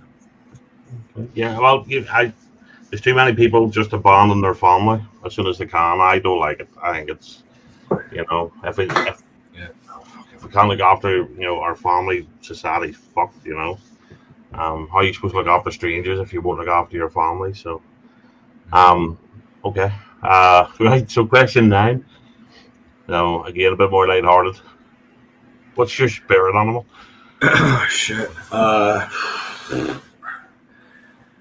I used to always say the Gary Busey was my spirit animal. Is that before or after the head injury? I just always thought he had a head injury. I don't know. I really did. My spirit animal, man, I'm not sure, bro. I mean, I guess honestly, I guess I gotta say it's a squirrel. I don't know. I mean, that's just, it makes the most sense. That's why I'm here. If it wasn't for me being the squirrel, I wouldn't even be here. You know what I'm saying? So I gotta go with squirrel, I guess. But I mean, in reality, I used to say Gary Busey, and I think more once in a while I might be like, that guy's my spirit animal if I see like some crazy video or something stupid or whatever. But honestly, for me, it's Steve Buscemi. He kind of embodies. I think Steve Buscemi's awesome. So anyway, yeah. But spirit, if I had to pick an animal, it's a squirrel. It's got to be, man. Yeah. But to be honest, I didn't even think that's one I want to just leave. I've asked everybody that one at this point, but JV just gave me funny looks when I asked him. It's just a stupid question. So. Well, I mean, that's kind of, I mean, that kind of goes with the question I was going to ask. I wasn't sure, but now I'm going to, because we can tie these two questions together. So who's your favorite Harry Potter character and why is it Hagrid? I've never watched or read Harry Potter. Well. Do you have a mirror in your bathroom? No, I understand. I look like I look like any fat hairy person, so it's sort of. I mean, if you go back in the archives to old TV shows, you look kind of like Harry and the Hendersons. But I'm just saying. I don't know I do remember that. No, I've never watched them. The reason why I said we could tie them together is because in the movie there's a spell they do, and then like it's the Patronus spell, and their Patronus is like you don't know what it is for the first time you cast it, but it's a fucking like elemental animal that shows up and it fights for you. But you have to be like a certain power wizard, or when you cast it, nothing happens. So like that the worst fucking time you go to use it. And then it shows up, and that's the first time it ever appears for you. Whatever. That's like the whole magical thing. So like it's like an elk, or it's like these big animals, And with my luck, if I was fucking on Harry Potter, I'd be like fucking want to shoot a fucking squirrel. I'd be like, fucked. Just break the fucking wand. Just fucking kill me now. Fuck me. Yeah. Fucking wand. Yeah. No, but I know who you're talking about. It's Robbie Coltrane. Robbie Coltrane used to be in the Young Ones, He was a comedian in his own right back in the day. He was on the buses episode of Still a Game. Right. Okay. He was the bus driver. Yeah. I don't know. He's done all sorts. He became proper big as an actor on what was the? He was playing a detective in some show, and it was massive. Do you read? Yes. All right. Just so you know, if you're ever bored, pick up the first Harry Potter book and start reading it. It's something that you might, if you watch the movies, you're probably like, yeah, it's okay. The books are great, man. They really are. So I'm just telling you, when they first got, I'm like, they're fucking kids' books. And then somebody bought me the book, and I was like, fuck it. And then I started reading it, and I ended up reading the whole thing. They're very, very good, man. The writer is really good at making sure she keeps it turning so it keeps your mind imagining. She's really good at unlocking that in you. It's just really cool. So. Well, I like that. I'll be honest. I've a stack of books. I'm just struggling to get the time to pick them up and read for half an hour a night. And I keep taking one into work. I think I'll go and sit at lunchtime and work, and I'll sit and read for half an hour. But you just don't do it enough. So yeah, I try, man. I try, but it's tough, man. It's tough to take that extra time for yourself. And just it's absolutely, because I've watched some of the old classics like Day of the Triffids, and I want to reread 1984. I bought Animal Farm because I read it when I was at school, but I want to read it again. And some of the old, because Collins did like it's like a woven fabric cover version of a lot of the old classic books, and they weren't too dear, and they're just really good, and Time Machine and things like that. Some of the some of the older books. So, but I haven't got around to them. So, like, you sort of touched on this one earlier. Okay. So, and I know the answer now because you answered it earlier. So we can glaze over this one if you want. Yeah, I mean, all right. So I'll give you a brief answer. Does God exist? I absolutely 100% unequivocally know that God exists. And does he love me? Absolutely. If you know he exists and you believe in God, then you know God loves you. And I know there's a lot of screwed up things that go on in this world. And you got to kind of really understand the Bible and read it to understand why things are like this in this world. But it's fine either way. Like I said earlier, everybody can have their own opinions and believe what they want to believe. I know God's real, and I know God loves me. That's all. No, fair play. I think I don't believe in God, but I wouldn't mock somebody's faith. I don't like organized religions. I have a problem with the religions. You know what I mean? And not just one or the other. A lot of them. I'm with you on a lot of that. I enjoy going to church and doing it with my kids and stuff, but we go to an easy congregational church. I'm not like the Catholic church I was when I was a kid, which is what pushed me away from religion for so many years, And I God and religion are two different things. You know what I mean? And throughout the years, religion is supposed to be like the teachings of God, and it is what it is. But there's a lot to it that's not. I understand it. I'm not a big. Joey's complaining. Sorry. All right, I'll pull the mic in closer. Is that better? Is that any better? I can hear you okay. Fucking get. Yeah. Fucking Joey. Anyways, but so yeah, religion can fuck it up sometimes for some people, but at the end of the day, God is really what matters. So. Because actually, I think religion can be a very positive thing. The structure, the support that you get through a congregation, the church, even having somebody to go and talk to, I think that's it. Even as an atheist, I think that's missing from a lot of communities now. And it's something that wasn't replaced whenever people moved away from churches. There's no structure there. There's no, especially with the families breaking down much more than they used to. Yeah, I mean that's a lot of what I like about bringing my kids to church. Not only are they learning about God and the story of God, and teachings of God, and I'm not trying to turn this into a God show. I'm just telling you what I like about it. But I like the fellowship part of it. I like that afterwards we get downstairs and have coffee hour, and there's nothing about God. Everybody's just like, "Hey, how's it going? How's school going? How's sports?" It's just friends. Everybody just sits around. Has nothing to do with religion when you're downstairs. You go down, you have coffee. We belong to a very nice church with amazing people, so it's nice. It's good. It's great. My kids love going to church. You know why? Because they get a Danish and a juice and hang out with half the kids they go to school with who all go to the same church. They love it. It's good social hour. Yeah, we used to get sent into Sunday school, and you'd walk in one door and walk out the back door and go and play in the park, and try and be back in time for so you're standing outside when it ended. So when your mum come down and collect you, you were standing there. Well, how was it? Yeah, it was lovely. Did you learn anything? Yeah. Oh man. I want to know who's your celebrity crush? Who's the woman, the singer, the actress, whoever it may be? Could be the fucking plain Jane newswoman, whoever it is. Who is it that's famous? Now or of all time? All time. I don't know, because it depends what mood I'm in. Probably. I'd like to say I have a big thing for Rachel McAdams, but I unfortunately half of that would be a lie. I've certainly got something for Rachel McAdams. I think she's lovely. Although I did read recently she stopped shaving her pits and all. She decided to go all feminist, which is a bit weird, but she's lovely. She's a great actress. Yeah, maybe her of the current crop. I always mispronounce her name. The wee Cuban actress Ana de Armas. She was in Ghosted with Chris Evans, and she was in the one about the two gun runners. Was it War Pigs, something like that? But she's absolutely beautiful. I have to look her up. I have not. She's a star now, so. Right, so we're at the halfway mark, and this is the point where I normally introduce my sponsor. It's not really my sponsor, I just really want a drink. So, and maybe they'll watch and send me a free bottle of whiskey up at some point, but I think it's time for a drink, so. Ooh. That's excellent, man. Actually, yeah. Sorry. Cheers.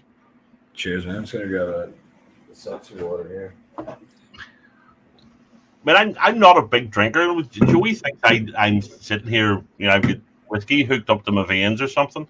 I only really have a few drinks on a Friday night, and and that's us, so. Yeah. Okay, so Shannon, we couldn't be so lucky, Shannon. Go ahead, man. Question 11 then.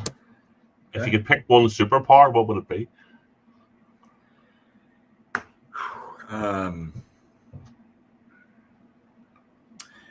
So I've thought about this before. I've been asked this question so many times. This is a very popular question. On as a matter of fact, I was going to ask you this question. I was like, no, I'm not asking that because I'm probably not yet. I've gone through many phases in which one I think. At one point, I probably would have said flying, and I think I did say flying at one point. But I'm so fucking afraid that all of a sudden my power would shut off and I would fucking plummet to my death because I'm deathly afraid of heights. And I don't know that I would ever get used to flying because I'm so afraid of heights. So, cheers, BC. So I don't know. I'd have to think. And even like, I thought invisibility would be, pretty cool. But then I'm like, man, fucking what happens if it wears off? I'm standing in the middle of Walmart, my dick hanging out. What's up with that? And then I started thinking about it. I'm like, why am I at Walmart if I'm naked? Like, why fucking go to Walmart when I'm not fucking invisible? Why would I go to Walmart? That's not where I would be if I was invisible. Yeah. And then I realized that if I wore off, I would probably absolutely be at Denny's, and that's just as bad. So either way, I don't know. I think invincibility. Right. Invincibility, not visibility. Okay, yeah. Invincibility. Because I was thinking about this. To damage or pain. Yeah. So this is the third one of these I've done, and some of the questions repeat, and that's one of the ones. And so far, JV's too good a man to go pervy the way. Your mind went slightly pervy there. Your dick out in the middle of Walmart. Joey went. Oh, wow.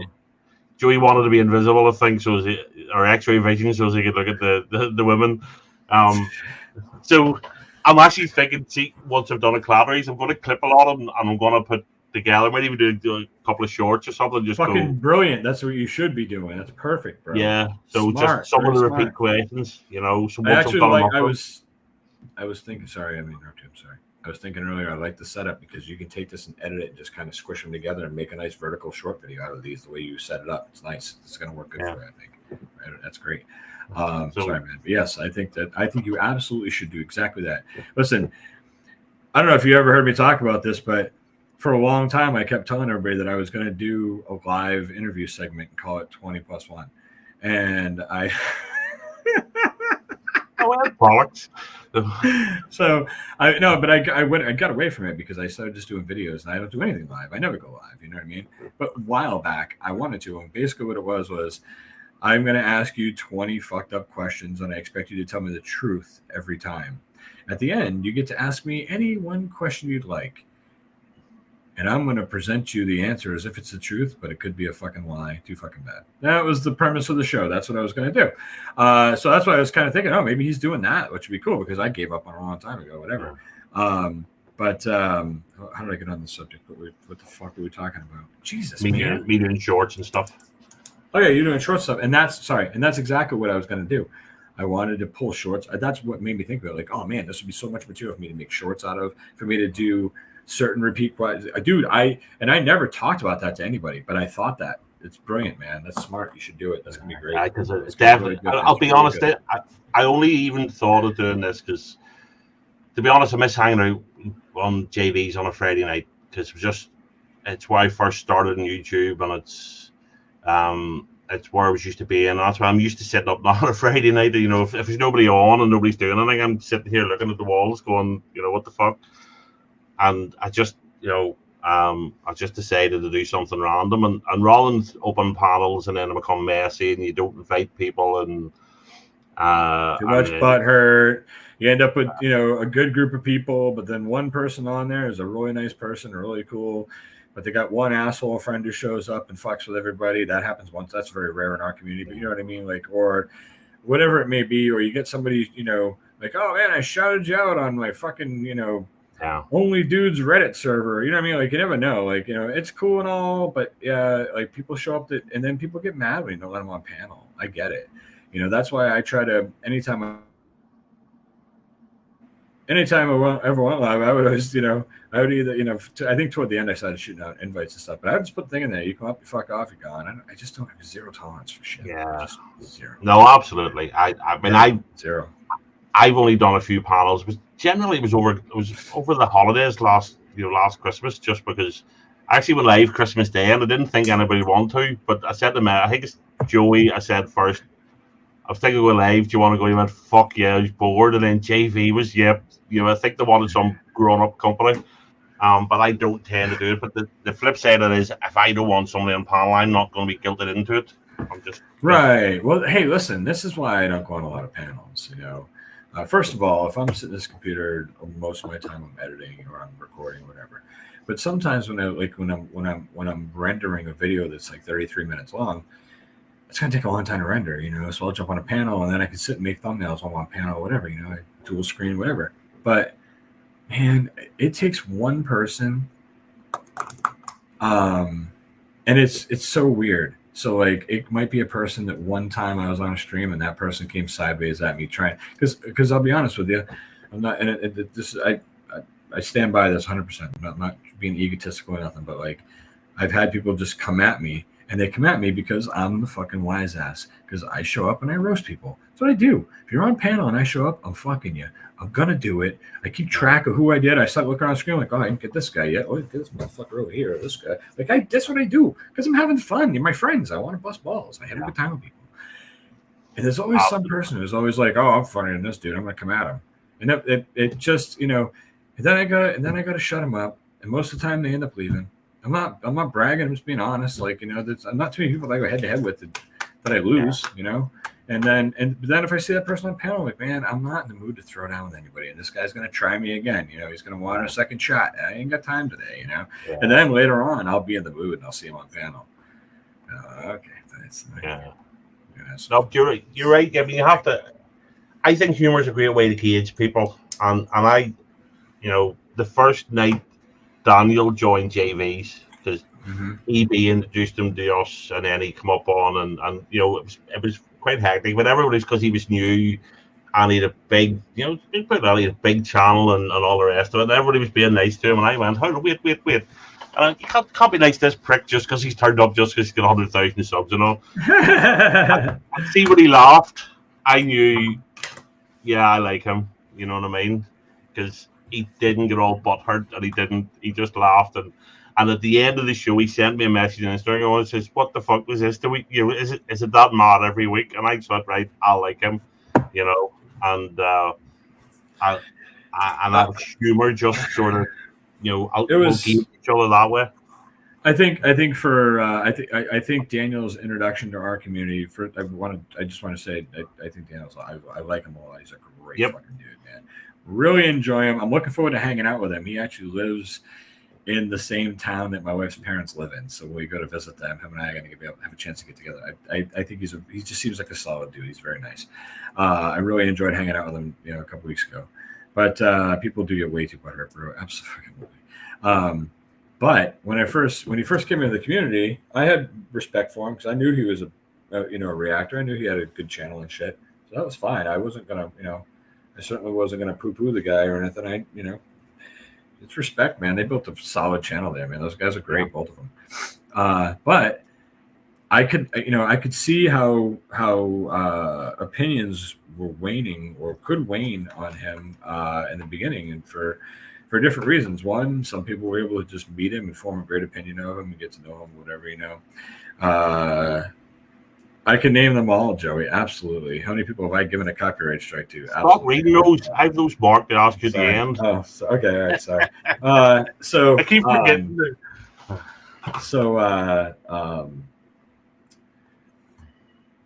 Fuck, I totally sidetracked. Why did I read these things? See, I got to stop reading them because I get sidetracked. What was I just saying? Help me out. About Daniel. But people liking him. So here's what happened. So like a lot of people got to meet him and just get to know him, and everyone ended up liking him because he's a likable guy. Some guys like me knew of him because I'm in the same community with him, and I liked him because EB held him in very high regard, both those guys. And EB talked very highly of him. And anybody EB talks highly of, I listen because I respect EB's opinion on people because EB and I seem to fucking flow and jive pretty much the same way with the people we like around us. But he came into the community because he was big. He came into the community with somebody hitched to his side. Just not the same person I mentioned earlier, but somebody doing the same exact thing, parading him around. But not parading him around like, oh, hey, go sub to my buddy. Parading around like, look who I'm hanging out with. And I'm not sure that was a good look. But he didn't know any better. He was just, oh, this guy's real nice, So, yeah, I just feel like some people got a bad taste because of the person that was dragging him around in the beginning. Him and I talked, he knows. Again, fuck around, man. We talked about this one night off air, him and I. So. Yeah, life's too short for all that bullshit. It just is. Absolutely. Is it? You like family, spend time. If you don't. Exactly. One of the only things in this world you can control, I think. Is it my turn? I think so. Yes. If you had access to crowdfunding money, what would you use it for? How big a fund? If you had what project would you pull off if you could successfully get it crowdfunded, no matter how size, whatever it is? What project would you pull off? Fuck, I don't know. I'm sort of at the stage where I'm just thankful to wake up the next day. So I'm not really planning, I don't have ambitions to be a YouTuber. I don't have ambitions to build a studio. I don't have ambitions to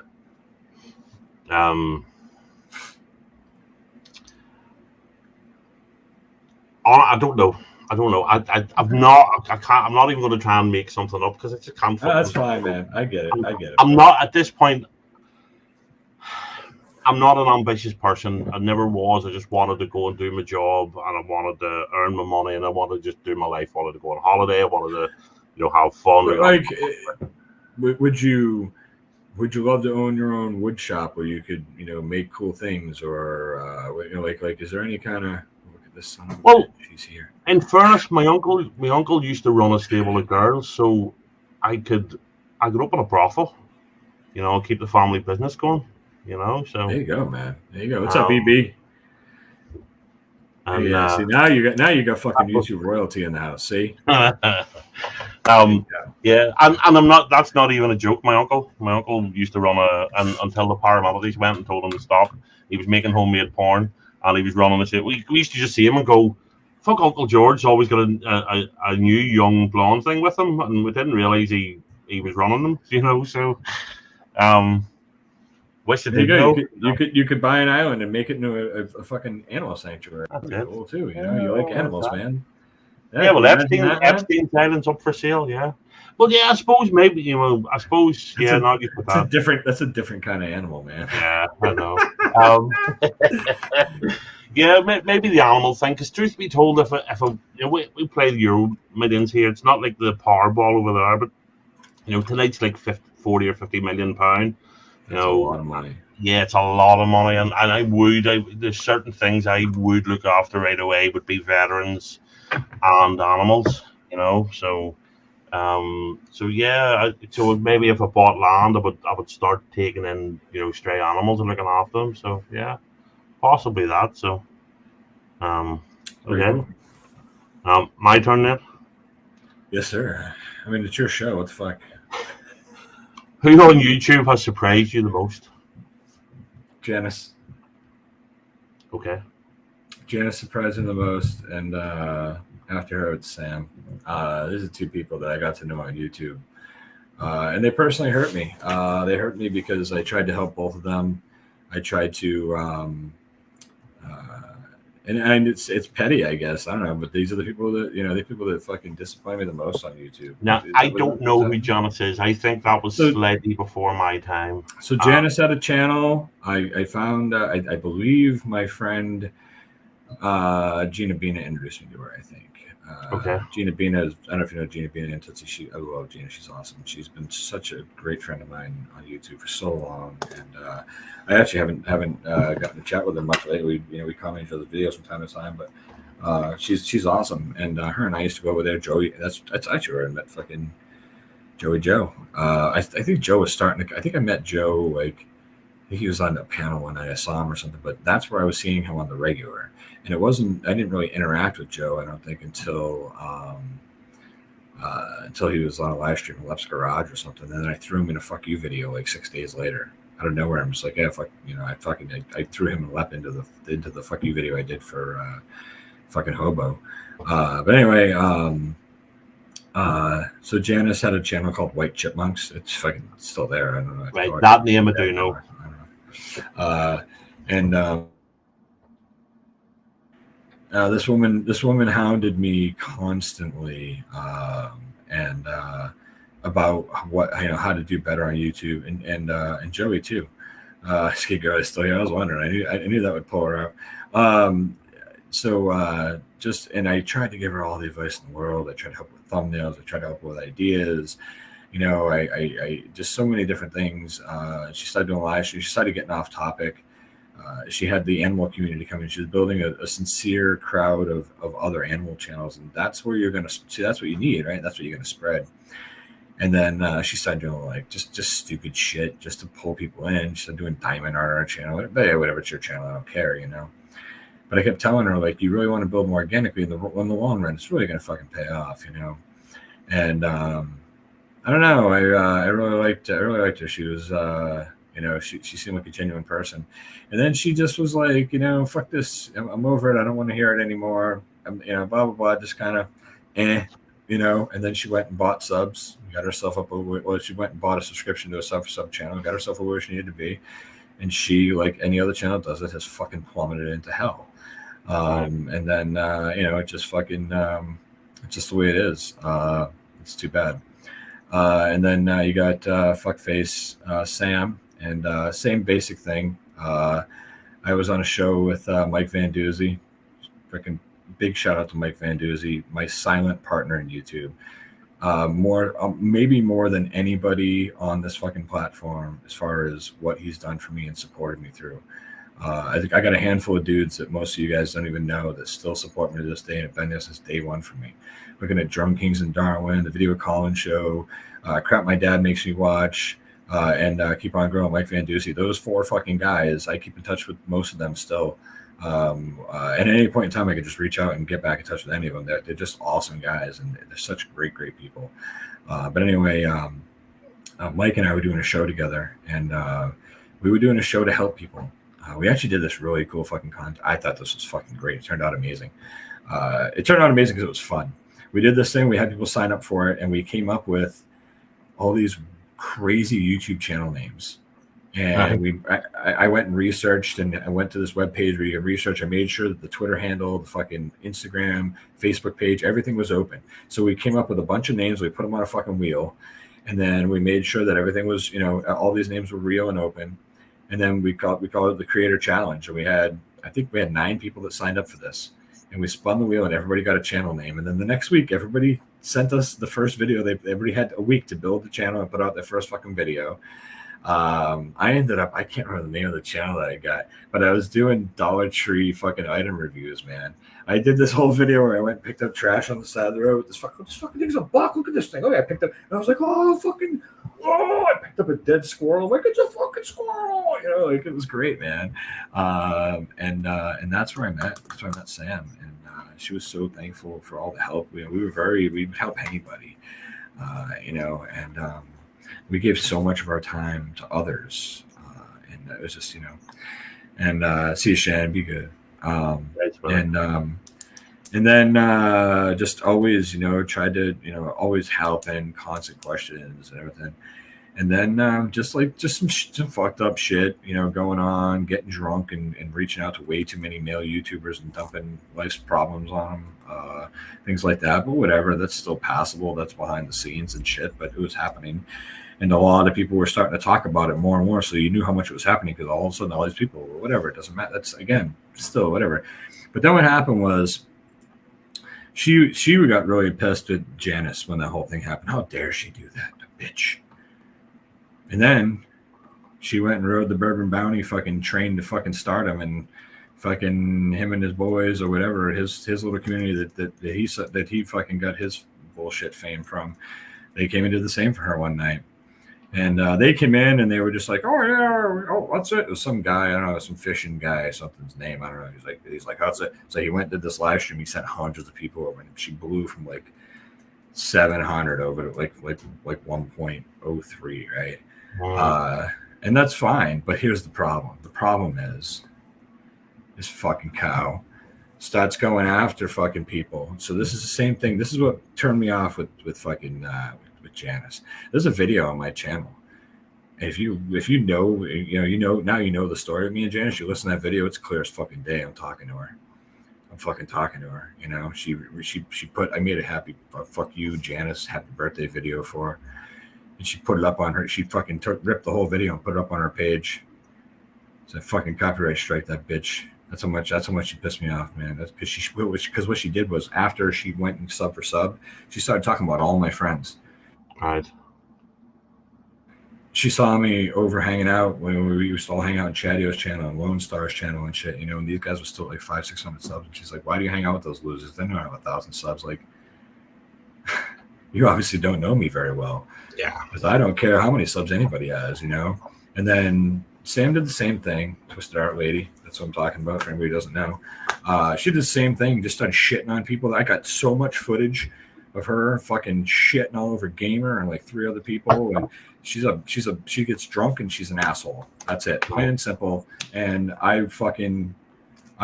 she's not a fucking good person. And there's so much more than so many people know. And I got it all, man. I got it all now. So many people sent me emails. I have stuff that I got from. I kept telling people, I don't need any more shit. Stop. People would just send me stuff. Hey, just so you know, I got this, like private message stuff. No, I don't want to see that. That's between you and her. Like, it's crazy. Like everybody, I didn't realize how many people had disdain. But either way, those are the 2 worst fucking people on YouTube. Yeah. Fair play. Very honest. So. Sorry, that's very honest, man. Again, man. No, I love that because you know me. If you ask me a question about somebody, I'll tell you what I honestly think. I only ever hold my tongue sometimes if I'm on somebody's panel because I don't want to fuck up their show. Exactly. I won't sit on JVs. I mean, I fuck with. I'm gonna name him Nards. It's mine. Colin was a prick almost from day one. And it took a while for people to realize how much of a prick he was, and even, I knew he wasn't keen on me, but I just accepted because you don't have to like everybody on a panel or everybody in a group. Yeah, but I would bite my lip just because I didn't want to wreck JV's show and ruin JV's, So that's the only time I would ever hold my tongue, as it were. Here. I don't give a fuck. I'm not going to get, what the t-shirt says, fuck your feelings, you know what I mean? Yeah. I love that shirt, by the way. I love that shirt. Hold on real quick. Joey's pointing out that the question was, who on YouTube surprised you the most? If you rewind the tape, I believe I said, what was the question again? Was it who pissed me off or disappointed me the most? So that's what I was answering. You're right. But honestly, I said them initially because they did surprise me the most because those were 2 people that I helped out and that I put so much time and effort in helping these people with their fucking channels and with the rights and wrongs and everything else. And things were progressing at a natural rate. They were both building. They were both getting better. They were doing the fucking work, but I was just there to try to help them. And both of these people just turned their backs on their friends. Anybody who was less than them and under 1,000 subs became fucking shit to these people. And that's fucked up. That's fucked up. Yes. Oh, yeah. Oh, Mike Van Duzzi's awesome. I love that guy. He's such a great dude. His wife has a channel called Random Rock Paints. Random Rock Paints. She's good. She's on Instagram and everything, and she's got a fucking great little show, a great little channel. She takes rocks like this big and she paints all kinds of scenes on them. Okay. She made that channel from the Creator Challenge. I came up with the name Random Rock Paints. It was on the brilliant. wheel, and she got it, and then she still keeps the channel going. Man, it's awesome. It's like, Brilliant. so, Okay. Your turn. Oh, my turn. Yes, sorry. All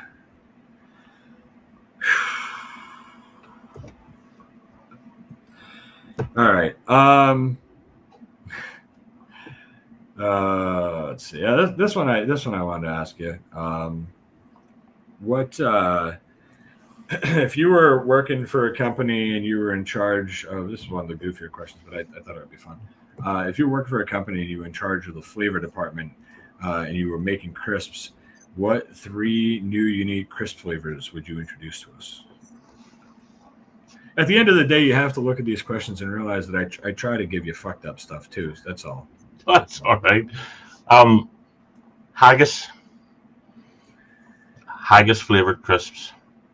I would love them. I love haggis. Yeah, because I know we've told you only ever had haggis out of a tin. You haven't just have a tin. Yeah, that's it.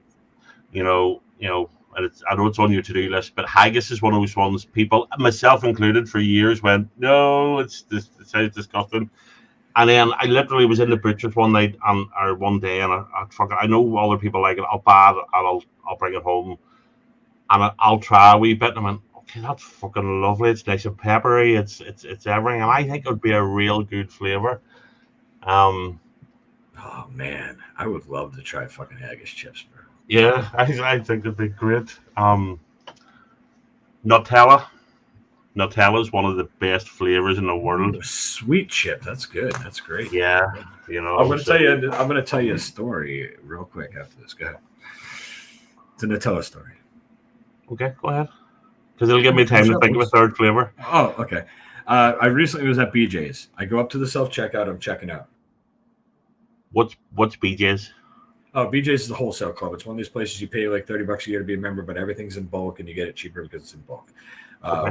We've been a member of BJ's for a very long time. Okay. They also have gas stations at all their places, and the gas is super cheap. So when the gas goes through the roof, you're still getting decent gas prices. But anyway, we go there and we get like big packages of paper towels, toilet paper. We get water. We get these 40 packs of water. I got a stack of them next to my desk. So I grabbed those items, and then they sell 3 pounds roasted chicken, fresh roasted. They have fresh rotisserie them. And they're $4.99 for a 3 pound chicken. I feed my whole family with a $4.99 chicken. They're fucking huge. So I always get one of those when I go. They're fresh. And this time I had gotten like the gallon plastic jug of peanut butter filled pretzels. You know what I'm talking about? Oh yeah, yeah. Right. I've never had them, but they sound lovely. Yeah, it's a little square pretzel, and it's got a little nugget of peanut butter, and they're delicious. I don't even like pretzels, but I will fucking crush a whole jug of these things because they're so good. It's sweet, salty, savory. It's nice. Anyway, pardon me. How you doing? So I go up to the line, right, and I go up, and I'm like, all right, cool. Let's see. So I take the first thing off. Now at the self checkout at BJ's, the scanner guns. Right? Yeah. They don't leave them at the register. They have one person working the self-checkout area, and they have a scanner gun. And so if they see bulk items, they come right over and they scan the barcode on your register, so it lines the thing up with the register, and then they go beep beep beep beep beep beep. They're like, there you go, because there's no bags, there's nothing. There's no frills. You put it all back in the cart. You put it in your car the way it is, because it's all big bulky shit. So I go up and I scan my membership card. I scan the fucking roasted chicken, and I hear from behind me, hey, bro, you want me to scan your items for you? And I was like, oh, yeah, that'd be great. I turn around, and I was like, whoop. And there's a guy there. He's like 6'1", and he's got long purple hair. Pink hair. And he's got boobs. And he's wearing a scrubs top, like a nurse would wear, Yeah, and he's got like a pale lime colored skirt on, and he's got a bunch of tattoos, and he's built like a dude's all jacked up, He's like, this jacked up dude with tits and pink hair was the weirdest thing. And he comes up behind me and goes, yo, bro, you want me to scan these things? So I turned around and I was like, yeah. I was like, it kind of took me off guard a little bit, you know? So then he's like, beep, beep, beep, beep, scans it. He's like, cool, man. He's like, hey, man, have a good weekend. And I go, yeah, you too, man. And then I was like, hope I didn't just misgender this fucking dude. I don't know, man. And then he's like, he comes up next to me and he kind of nudged me. He's like, hey, bro. I'm like, oh, fuck. And I turn him like, what's up, man? And he's like, hey, man, those pretzels? I was like, yeah. He's like, I got a guy that comes in here. He's an over-the-road trucker. He buys a jug of those every week. I asked him last week. I said, hey, man, you really like these things, huh? The guy goes, yeah. You know what I do with them? I dip them in Nutella. And I was like, and the guy looks at me and he goes, he's like, hey, man, you're welcome, bro. Now remember, this is 6'1" built dude with pink hair and tits. You're welcome, bro. And he fucking just turns around and hauls ass. And I was just like, that's the way it should be. Like, that guy was cool as a motherfucker, bro. I don't care if you feel like a woman and want to wear a skirt and have boobs. That's fine, man. Because we still just treat each other normal. It's when you expect me to not be normal that it's a problem. You know, like everybody can be who they want to be. But don't get weird with me and expect me to change how I act or who I am. I'm going to treat you with respect and be normal with you. Just let me do that, you know? So, yeah, that's cool, man. He was cool. Yeah, dip in Nutella. What's the third flavor? You're not getting out of this. Doner kebab. Ooh, I've had those. They're good. Yeah, they're good. That's good. That's a good doner kebab is done right. It's Oh, no. I'm sorry. I have not had doner kebab chips. I had doner kebab instant noodles, like the soup noodles. I've had that. Those are good. Right. Joey's had doner because Joey, when he's in Europe and all, he loves kebabs. So he knows, you know, a good kebab when you just eat it, lift it with pita bread, and the doner meat's sort of, it's lamb. It's sort of, you know, it's done on a big spit that it's just it's gorgeous. Yeah. Thankfully, it's too late here. Everything's closed. Otherwise, I'd order something once we were finished, you know. But it's too late. Mike's wife Keely is awesome.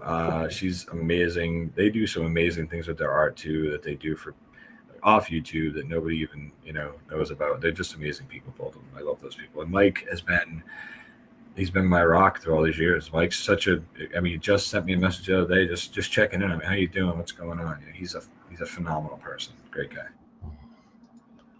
All right. What do you got? Okay, so where are we on to? So, right. So we had this. This is question 13. So we had the inverse of this. Okay. What's been the worst experience of your life?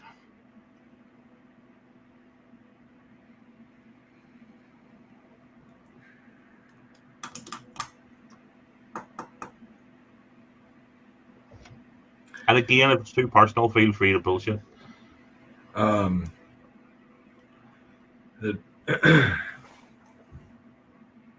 So many things. The worst experience of my life. I think the worst experience of my life may have been. There's been a lot. There's been a lot. I've gone through a lot. I really have. I'm not just like trying to. I've gone through a lot of shit in my life, and that's fine. It's determining who I am. I think the biggest, worst experience that I've had was life. That's been the worst experience, and what I mean by that is the road that life has taken me down. Just the experience overall. I've dealt with a lot of things that I'll never ever talk about on YouTube, and that's fine. I've seen a lot of things. I worked 6 years as a firefighter, 4 years as an EMT. Dealt with a lot. There's a lot of things that I've seen that I've had. There's a lot of bad that I've experienced in life. And that's just honest. There's things I've had to. I went to a car accident one time. The guy who was driving the car had his younger brother in the car with him, and he wanted to show his younger brother how fast his car could go. And it was snowing outside, and he had just gotten his license. He spun out of control, and he hit a car, and he killed a woman, and he killed her sister. And the driver of the car, she was decapitated in this car accident. and her daughter was strapped in the back seat behind her, and she was sitting in the car screaming with her dead mother and dead aunt when we arrived on scene.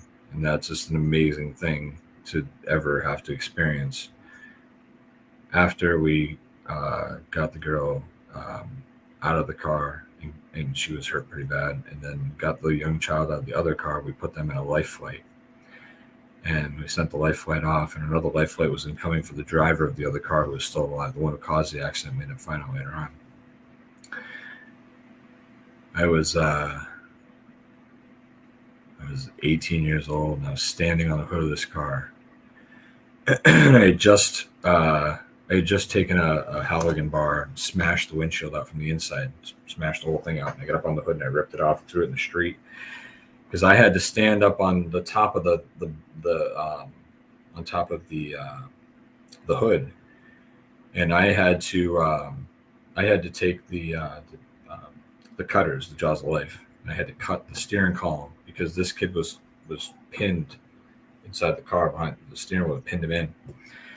And so my buddy was like peeling the dashboard back when I'm cutting through this thing, and the kid looks at me and he's like, "Tony?" And I'm like, "What the fuck?" I knew this kid. I went to school with him. I didn't even recognize him. I knew his brother. Didn't recognize him. They were fucked up. This whole thing was a mess. This is one of the worst things I've had to experience, I suppose, now that I'm talking about it. But anyway, that kid lived in this house. And this was his house growing up, where I live now. Right. So weird. So I came back to town after being away for 16 years, living in Florida. When I came into town, this house was on the market, and I bought it. And I ended up not knowing until I moved in that him and his brother were living here with their dad still after all these years, and the father had just passed away, and they just let the bank take the house. They didn't pay anything. So I got lucky and got a house at a better price than I would have. But so weird. So all these years later, the world spins back around and I'm living in that guy's house.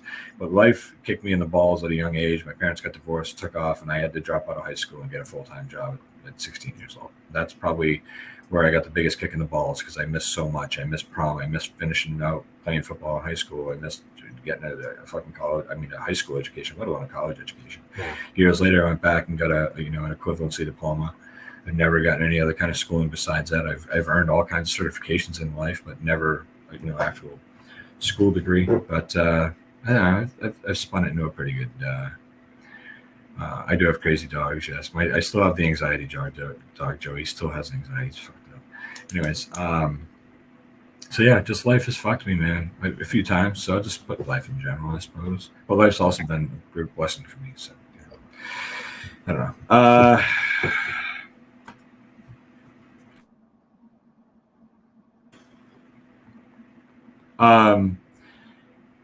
Of all the physical possessions that you own, what's the one thing you would like least if I took it from you?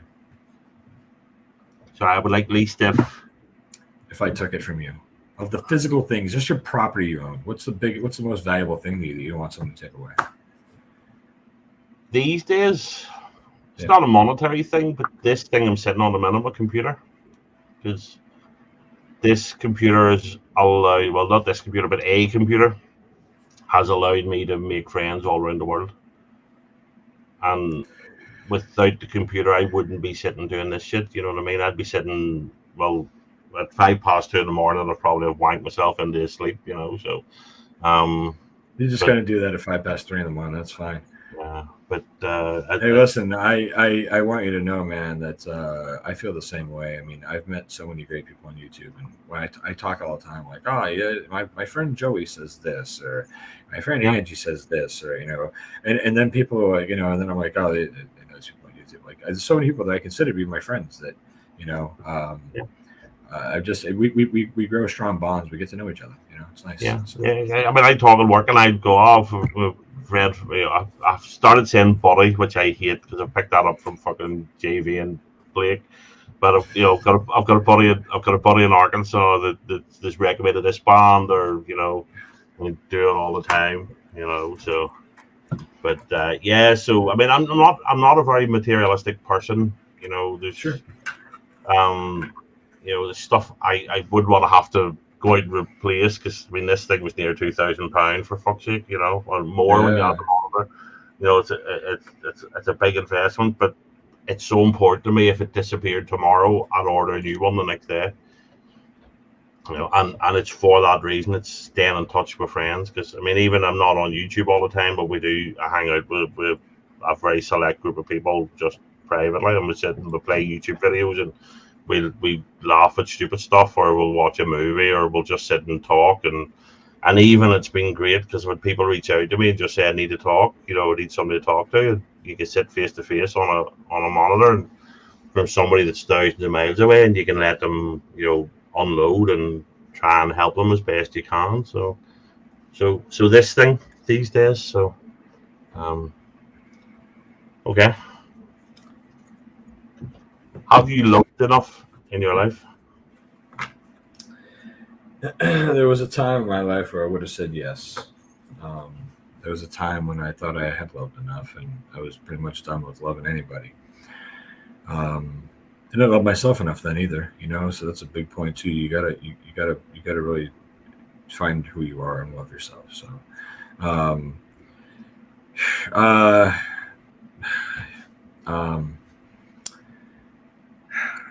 but once I've had children, I realized that, and I never thought I'd ever have kids, man. I was one of those guys. I'm never having kids. I'm never getting fucking married. Man. Every day you realize you can love more.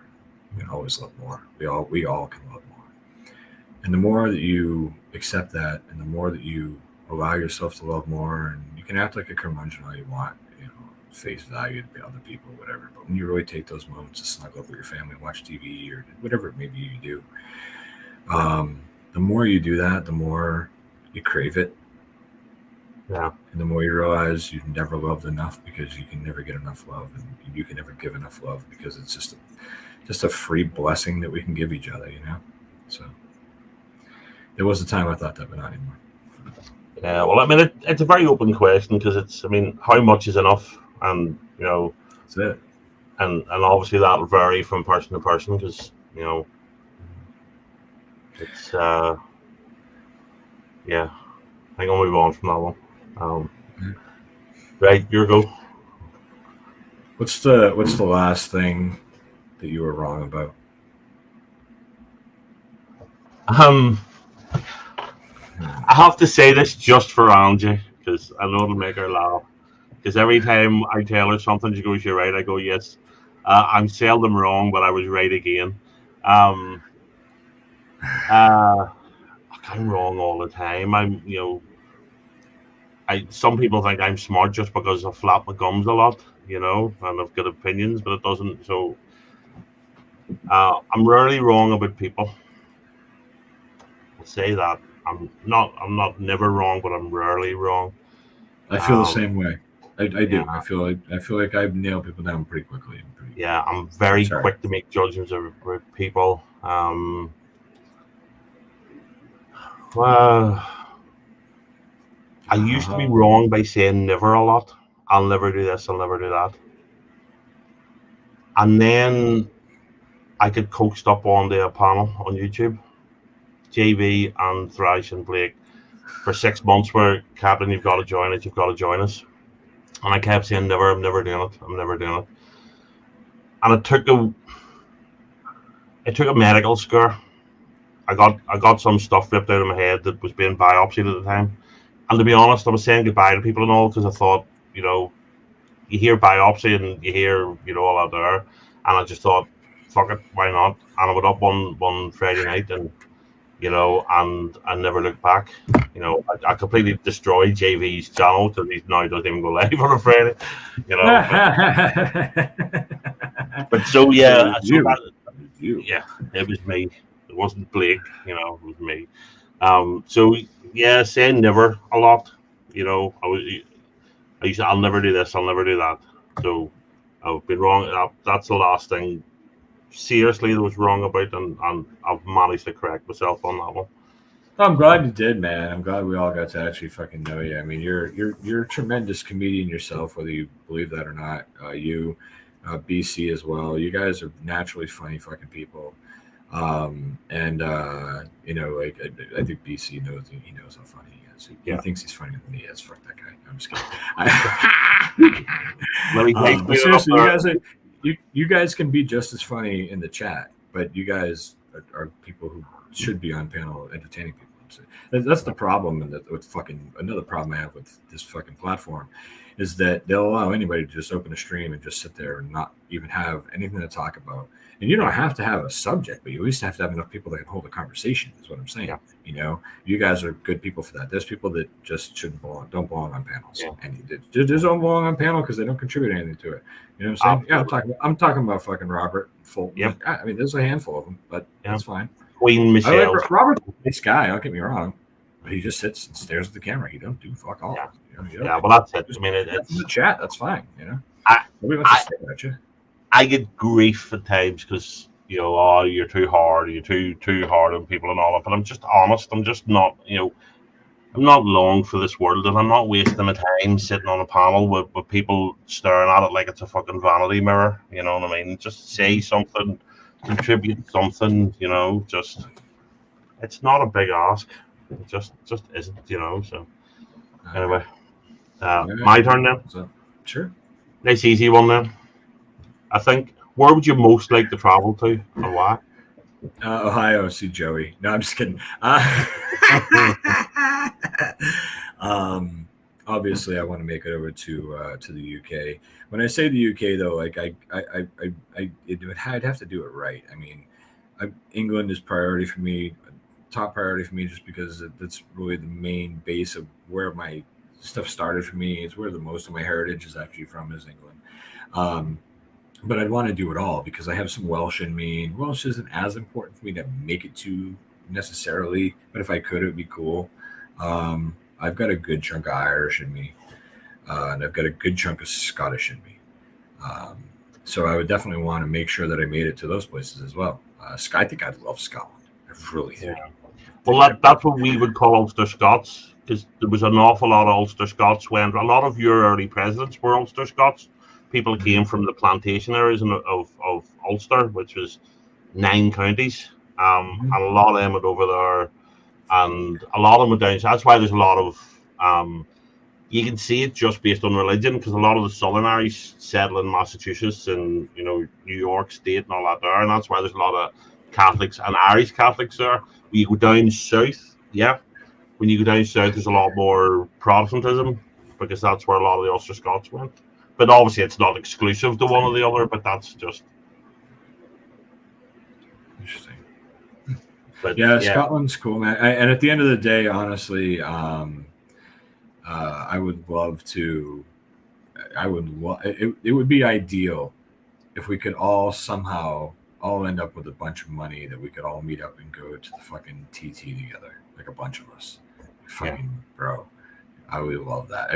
Even if we did, just hung out at the TT for a little while, we just all of us go to the Isle of Man, see it, check it out, and then travel around. That'd be fucking great, man. But that probably never happened. But I'd like to travel to the UK and go see everybody for sure. For sure, man. What do I do here?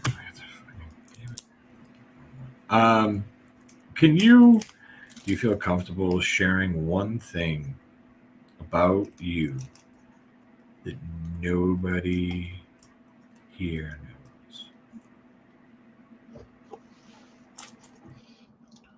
Now, see, I have to try and think. What does nobody know? Were you a ballerina growing up, or anything like that?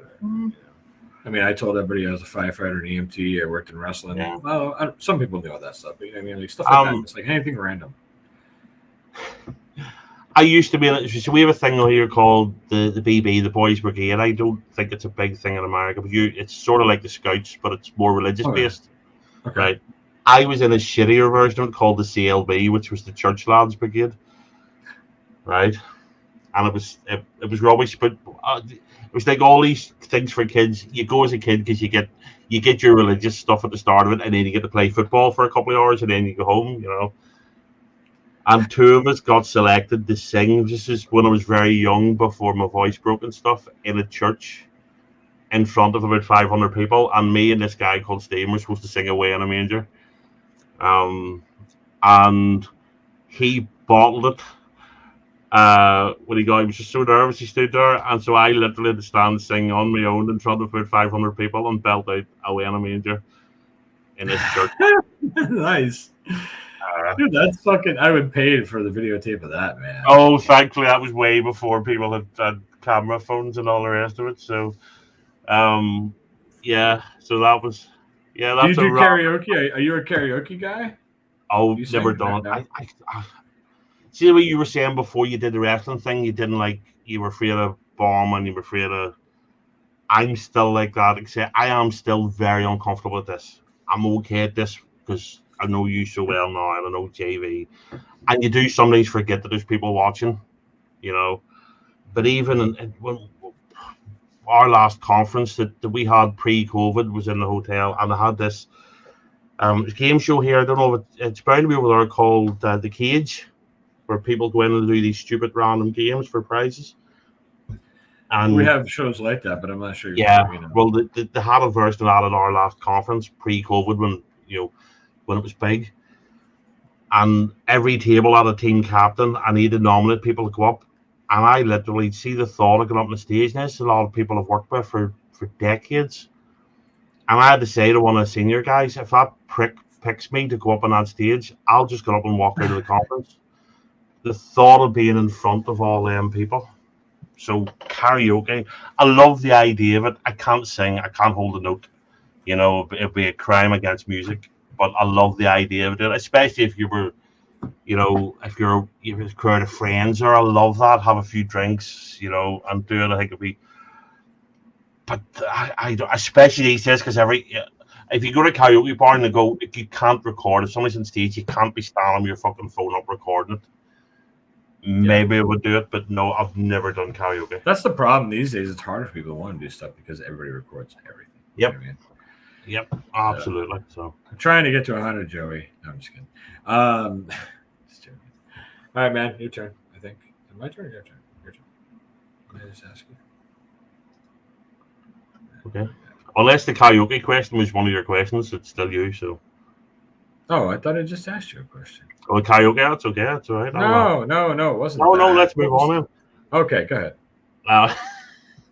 What's your favorite band and song? So they don't have to be the same thing.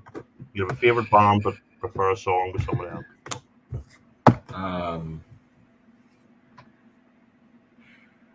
This is tough. I fell away from music for so long, but I'd have to say overall, my favorite band would probably be just my favorite band in my life. I keep thinking this over and over. I keep saying it over and over in my head, and I'm trying to think.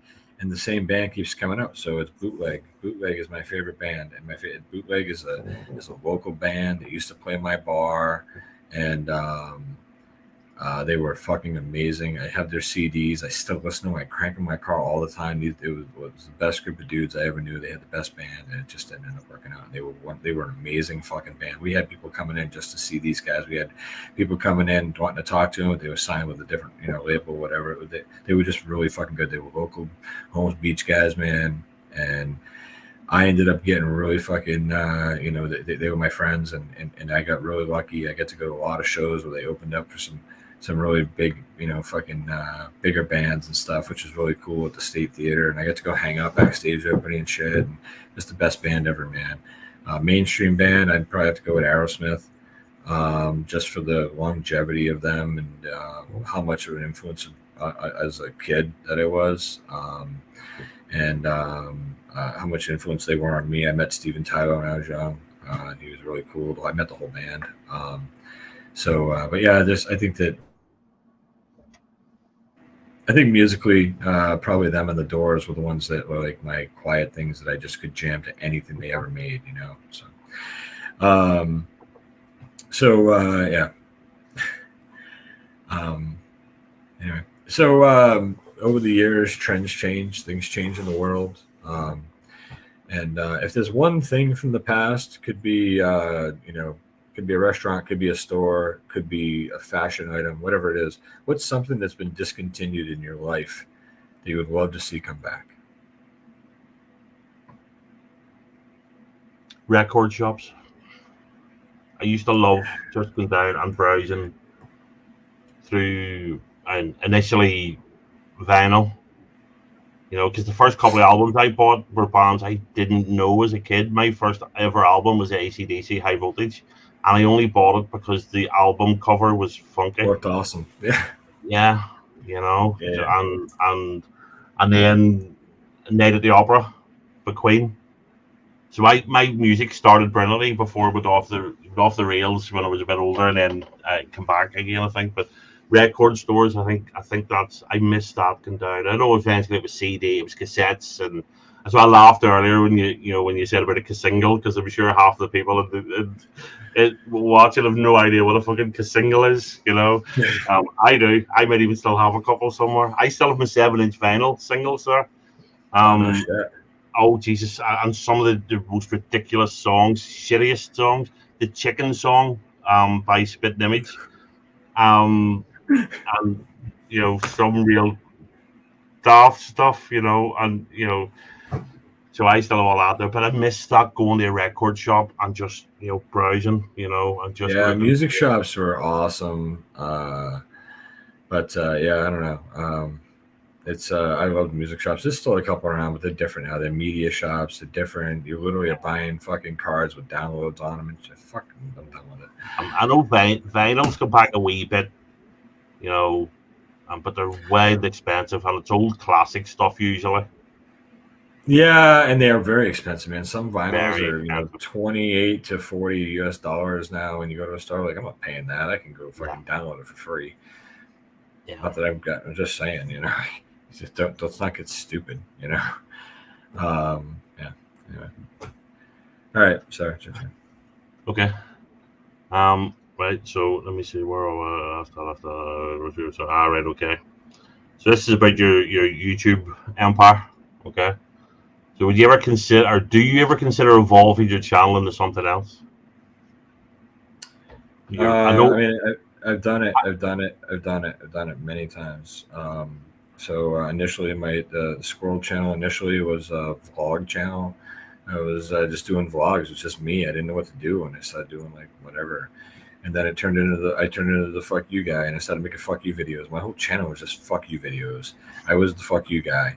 Everywhere I went, people were like, "Oh, it's the fuck you guy," and I'd go on panel. And back then, when I go on panel, the first thing that would happen was everybody would be like, "Oh, Squirrel, fuck you, oh, fuck you," and I'd be like, "Oh, fuck you, fuck you, fuck you." That's the way it was. Making videos for people and all that kind of stuff, and I was having a good time with it. And then I evolved, so I evolved from that into the fuck you guy, and then from the fuck you guy into people wanted to see reactions out of me, and I tried a couple, and people liked my reactions, but they had me react to like disgusting videos. And then when my DNA had told me that I was mostly UK, I was like, well, I gotta try this stuff out. And EB is actually the one who told me. He's like, dude, man, but the way your fucking DNA came back a couple weeks ago, why don't you try reacting? Here's a couple of videos. I'm gonna send them over to you, try them out, see what works. And they worked. And the first thing he sends me 4 candles. So yeah, that's how that evolved. I made a second channel just to go live on. It's actually the email is squirrellivechannel@gmail.com. That's because that's what the hobo fucking birthday video is fucking epic. I still watch that from time to time. I love that video. But so this started out as it was going to be a live stream channel. I did like maybe 2 live streams on the fucking channel, on the music channel, the other side of Squirrel. And then I turned it into I was tasting foods, and then someone was asking me to react to music, and I realized that music reactions don't do so well on the main channel because they don't fit the fucking the algorithm of what I'm doing. So it's like fuck it, if I'm gonna do them, I'm just gonna throw them on this fucking shit channel. And then the music reactions took off, so I stopped doing everything else and turned it into a music reaction channel. I made Hey Look Squirrel India and started trying to react to Indian content, but there's not enough Indian content that's done in English for me to do it. So I did 3 videos. They all got blocked by the Indian government and wouldn't release them. And I was like, well, fuck this. There's not enough shit anyway. And the Indian government blocks everything. And I turned that channel into Hey Look Squirrel Down Under and started doing Australian reactions. And I was just too overwhelmed with everything. And that channel was the bastard channel from the beginning. I said I would do one thing a week. I tried to do too many, and then it just got so long since I'd done a video over there. I just could have given up, honestly. I mean, it's sitting there. I don't know what to do.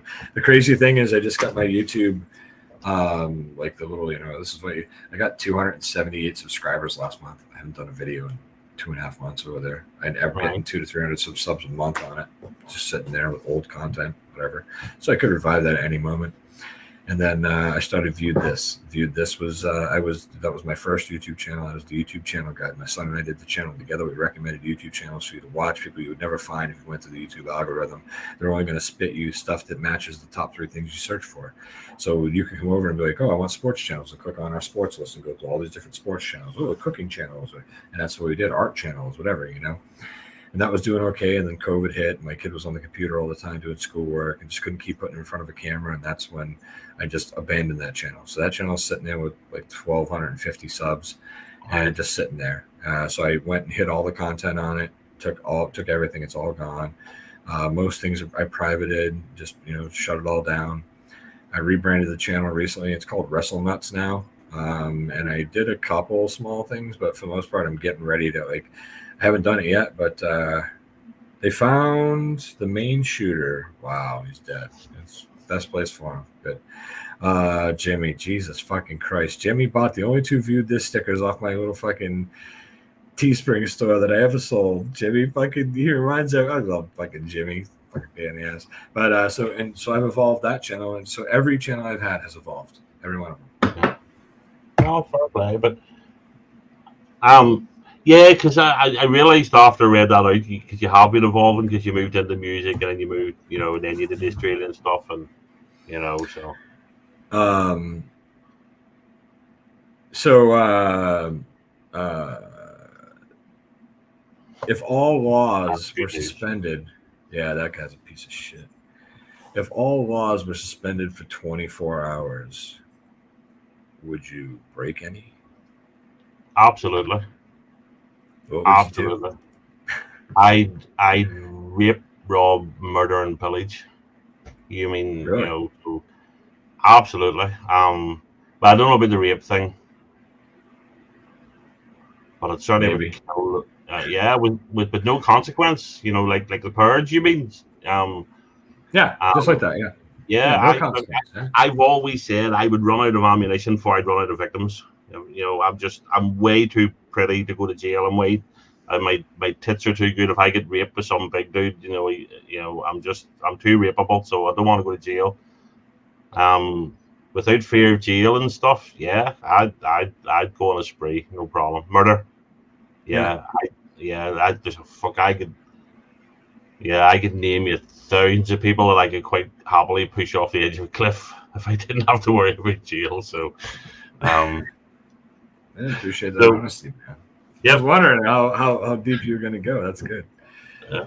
I like that. What do you say? I'll answer. You can ask me anything. I might not answer everything, but because I have to say, there's people in work know now not to ask me certain questions because they know they'll get an honest answer, and not everybody wants to hear an honest answer.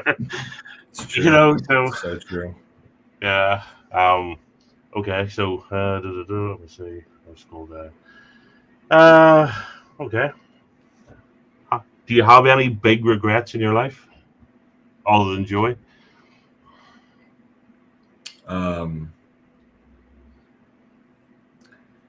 Yeah, man. I mean, I got a lot of regrets in my life. I wish I took better care of myself when I was younger. I wish that when I moved to Florida and I was making $2,000 cash a week as a bartender, that I would have been smart, making well over $100,000 a year, slinging liquor. I wish that I would have not drank as much and saved some of that money and was responsible with it. I could have had a beautiful fucking house in 2 years, Yeah, I've got them. Yeah, definitely, man. This thing about, hey, you know what? I mean, we can look at the past and we can dwell on it, or we can look at the past and we can learn from it. And remember, next time an opportunity comes up, no matter how big or small, to try to grab by the balls and run with it, And I say that now out loud, and I am the guy that has so much on my plate that I do fucking end up putting things off. And I'm trying now. I've got a whole list in order of things I need to get done. So I'm trying to do the same thing, It's tough to do everything you want to do. It just is. Yeah. Don't fuck up. Right. That's exactly what I mean, Joey. Just learn from the past. Don't fuck up in the future. That's all. Yeah. Of course, I have some regrets. I could have done things different. But again, I go back to the same thing, which, I had a shit life, but whatever. But I am okay with who I turned out to be, Straight up fucking dude. I am who I am. And, it is what it is, and I'm okay with that. I think I've molded into a halfway decent person. Yeah. I've got a lovely wife. She's a very very kind and loving person. She's a beautiful lady, and I've got 5 great kids, and I couldn't be more proud of them. And my oldest son is 17, and he's got a full, not full time, but he works 25, 30 hours a week, and he's doing great in school, and he's going to graduate this year and join the U.S. military. So yeah, it's good, man. I got good kids. I got a good life now. I'm happy with the way it turned out. No, fair play. I don't think anybody will go through life without any regrets. So, but just, um, I suppose maybe I was thinking after what we were talking about earlier, maybe did not pursue in the comedy, but then again, you're where you're supposed to be. I think. You know what I mean? If Yeah. you'd have pursued comedy, maybe you wouldn't have got the job you did. Maybe you wouldn't have met your wife. Maybe you wouldn't have. So. Right. Well, that's the whole thing. Every move we make, every little thing we do, it's and there's times in life where something happens and you're there and you're like, why am I here for this? If I would have done this different earlier today, I wouldn't even be here for this. And there's times when you're like, man, thank God I'm here for this. Thank God this happened earlier today that set my day back 3 minutes, because otherwise I wouldn't be here. You know what I mean? So I think about that kind of stuff a lot, But, yeah. So if we'll say that let's say that there is no purge, but that you become a massive criminal, without maybe not telling us exactly what kind of criminal you become, but what name do you think the media would dub you? Jesus. No, not Jesus. That was. Thank goodness. I don't know. I suppose it would depend. Just truth be told, it would probably be something like dealing, or maybe, as I sort of alluded to earlier, taking up the family business and running having a stable of girls. So, I don't know, big daddy captain or something. I don't know. Big daddy captain. That's awesome. The Ulster smotherer. Yeah, it could be that one as well. Actually, Joey. Yeah, but yeah. Yeah, any one of those. Who knows? So, okay. So this is based on your journey over the last couple of years, then. So, what have you learned about the British that you didn't know? I think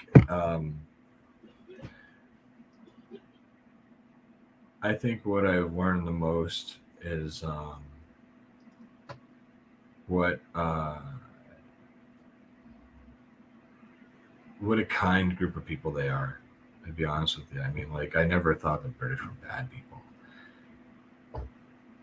but this journey that I'm on YouTube has changed me so much because so many good people have poured into my life, and a lot of the people that I've met from England have they've written me encouraging letters. They've sent me encouraging cards. They send me emails. They reach out to me on social media. They send me packages in the mail. Lex Tex is in the chat. This guy's made me some great things. I got my keys. I got a key. There we are. Here. I've stuff up on the shelf though. They sent me. Yeah, man. Yep. This has been on my keys since you sent me, man. I love this keychain. Yeah, he's a solid dude, man. And that's what I mean, man. So many people have just done so much nice to me, so many great things, Yeah, it's the people from that whole region over there, but England especially, man. They really are. They're passionate people, and they're good people, and they're very very giving people, and I feel that they're very. They're the kind of folks that they'll give you their all, and as long as you give back, and that you're as long as you give back and that you're decent to them, they'll always be there and be decent to you. And that's really, I never realized how much love there was from and how kind the English population is. And really, that's really taking. I've always thought that they were good people, but it really is amazing. British, not English. Remember, England's Sorry. only part of it. Yeah. You said England, didn't you? No, British. Oh, I thought you said England. British. I thought you said English. Sorry, I was trying. No, because I was trying to stick with it and get it right because I fucking know. I know. I would be surprised if you didn't have love from Scotland to Wales as well as here. Oh, I do from that's everywhere. the only reason I'm saying, you know. Right. No, definitely from the whole UK. I mean, everybody in that area. That's what I'm saying. Like I've gotten love from everyone in that area, from people in Australia, and I mean, it's been such an amazing experience. Such great people. I probably have 20 emails of people offering me unlimited stay for as long as I want at the house if I would just come visit. You know, seriously, like so many people have offered to put me up and bring your family. It's okay. You know, like I feel like Clark W. Griswold in European Vacation, who shows the family ends up at the wrong fucking house. I would do that. You know, I'd end up with some fucking family. No, fair play. Yeah. If I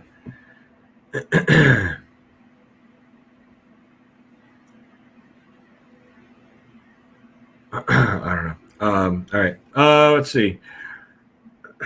If you could bring back one person who's passed away in the past 10 years, famous or not, who would it be?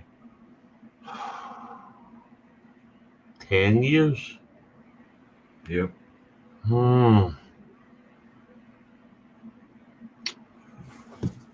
Honestly, famous people I don't give a fuck about. I really don't. I always get quite pissy whenever people are all. Fuck, I was on one night when everybody was talking about Betty White when Betty White died, and I was like, shut the fuck up. You know, she was 99. You didn't know her. Unless she's helping pay your mortgage and shit like that, then, you know, fuck her. You know what I mean? You know, oh, but she did this and she did that. They're only famous people who don't know them. You know? And I haven't lost anybody close to me in 10 years. There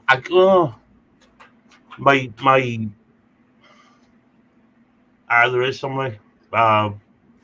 Big guy called Graham died way too young. My cousin who's staying with at the minute, one of his very best mates died just suddenly out of the blue. And I met him a few times, and he was a lovely big guy.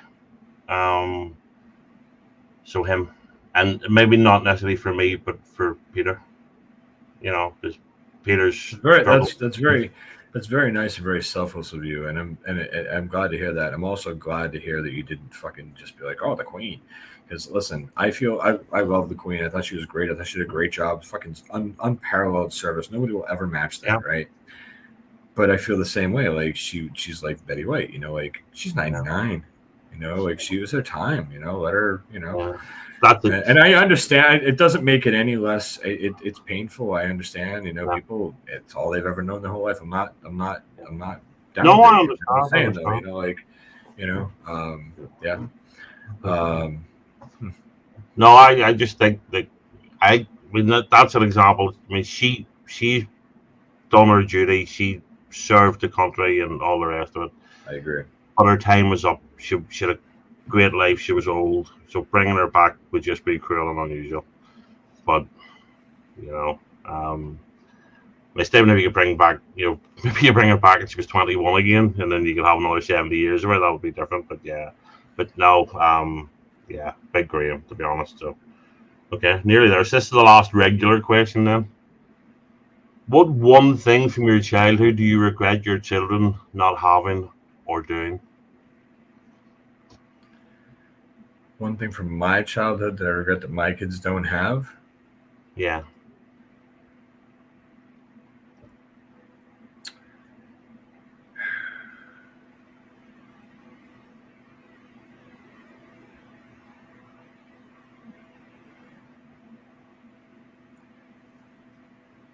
The ability to go to school not have to do shelter-in-place drills, not have to worry about someone killing. I didn't expect that answer, to be honest. Well, I've done my best to give my kids the same kind of childhood that I had. I moved them back to the same small, quiet town that I grew up in. I bought a house here. When I pull in my driveway many days when I get home from work, there's 10, 12 kids in my yard playing wiffle ball. We're the neighborhood house. Kids all come here and hang out. Got a lot of kids around here. My kids leave and go outside and wait till we yell for them and come home for dinner. I put them in a situation where they can have a fun childhood and have good kids around. And I've done that. We did that. We purposely looked for a good neighborhood, and we did that, my kids can, get to play sports, and they get to enjoy Cub Scouts, and I take them fishing, and I take them hiking, and they get to enjoy all the things I got to enjoy as a kid. Good. Except safety in public and especially at school. So I guess it's just that would be a terrifying thing. I'm not a parent. I've never bred, so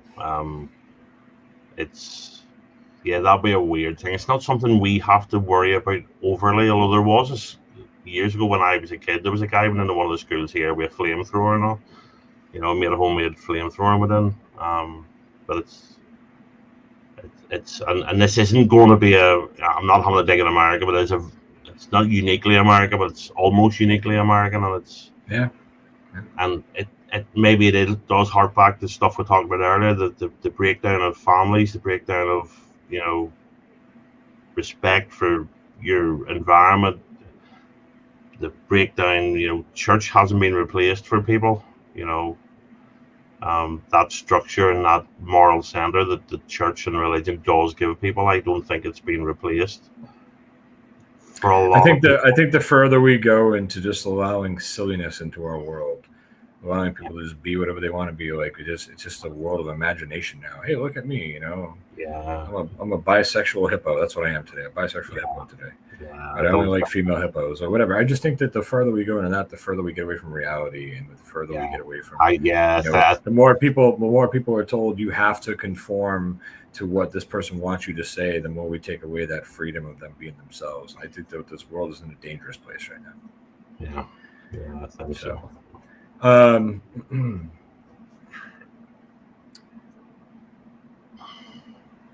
Do you think there's still someone out there that you'll eventually find and fall in love with? No. You're wrong, but that's okay. You can feel how you want to feel. I haven't found her yet. Yeah. Never been in love. Listen, I thought I'd be dead by the time I was 30. I never thought I'd ever find a woman that could love me for who I am and that I would ever fall in love with. I was a stubborn prick. It happened for me. It can happen for anybody, man. I'm just saying. I'm just wondering how you feel. That's all. If you don't feel that way. Hasn't happened yet. Don't think it will now. I mean, for one thing, I'm way too curmudgeonly now.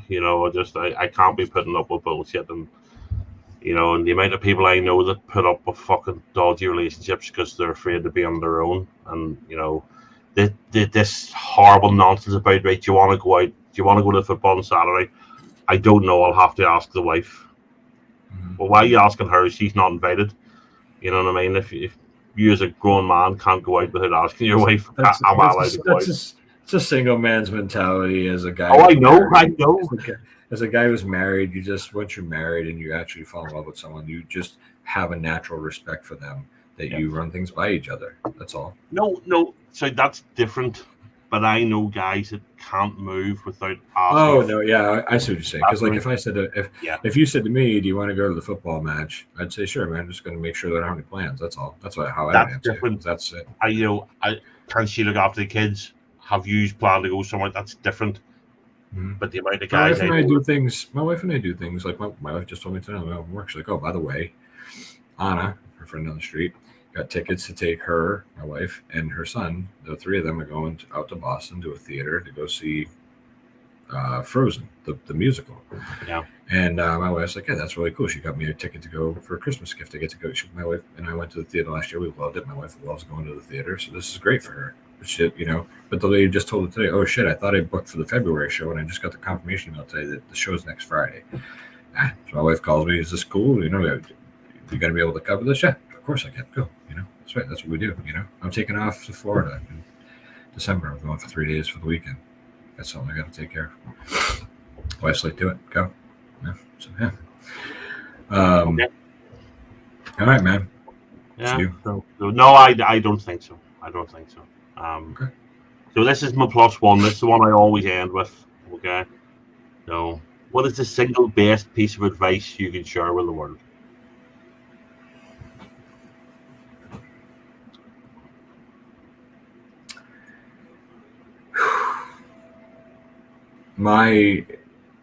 And everyone's going to have a different thing, but for me, it's I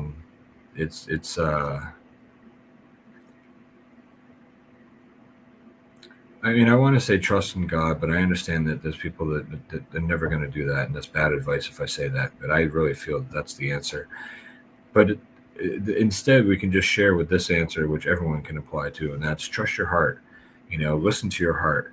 Listen to when something is driving you, and you feel like, man, I wish I could do that someday. You got to start trying to build yourself to that point. It's all about changing what we do. Never get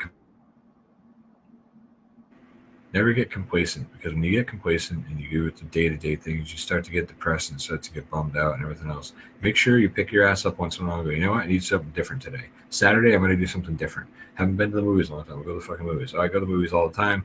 I want to do something different. So Saturday, I'm going to go down to the park and just hang out and go for a walk to the park and sit on a bench and have lunch. Whatever it may be, man, change something every once in a while so you don't become complacent, and follow your heart and try to make changes. It's the best way that you can do it, because you want to make sure that you're always keeping things fresh and that you're always reminding yourself that there's so many great things in this world and so many great people in this world to want to stay here as long as you can for. So that would be the best thing I can do. Just follow your heart, be good to yourself. Yeah, pretty much. Yeah, I guess so. Well, this sort of thing for me is stepping outside that bubble. You do a great job. I love it, man. I love it. Can I give you a +1? Absolutely. Oh, so can I just say something first? Anybody in the chat, I've marked a load of questions from Joey. They're nearly all about tits. So if anybody's got any questions for Squirrel, type them in the chat now, and he promises he won't look at them until I highlight them. So if you have any questions, throw them in the chat now, and we'll ask them again. And we'll do. I'm not going to ask any more questions. We'll try to do them quicker. All right.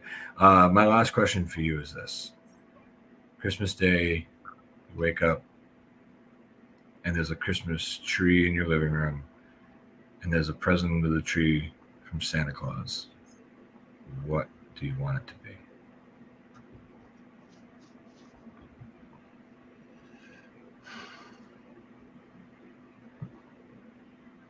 I'm not sure.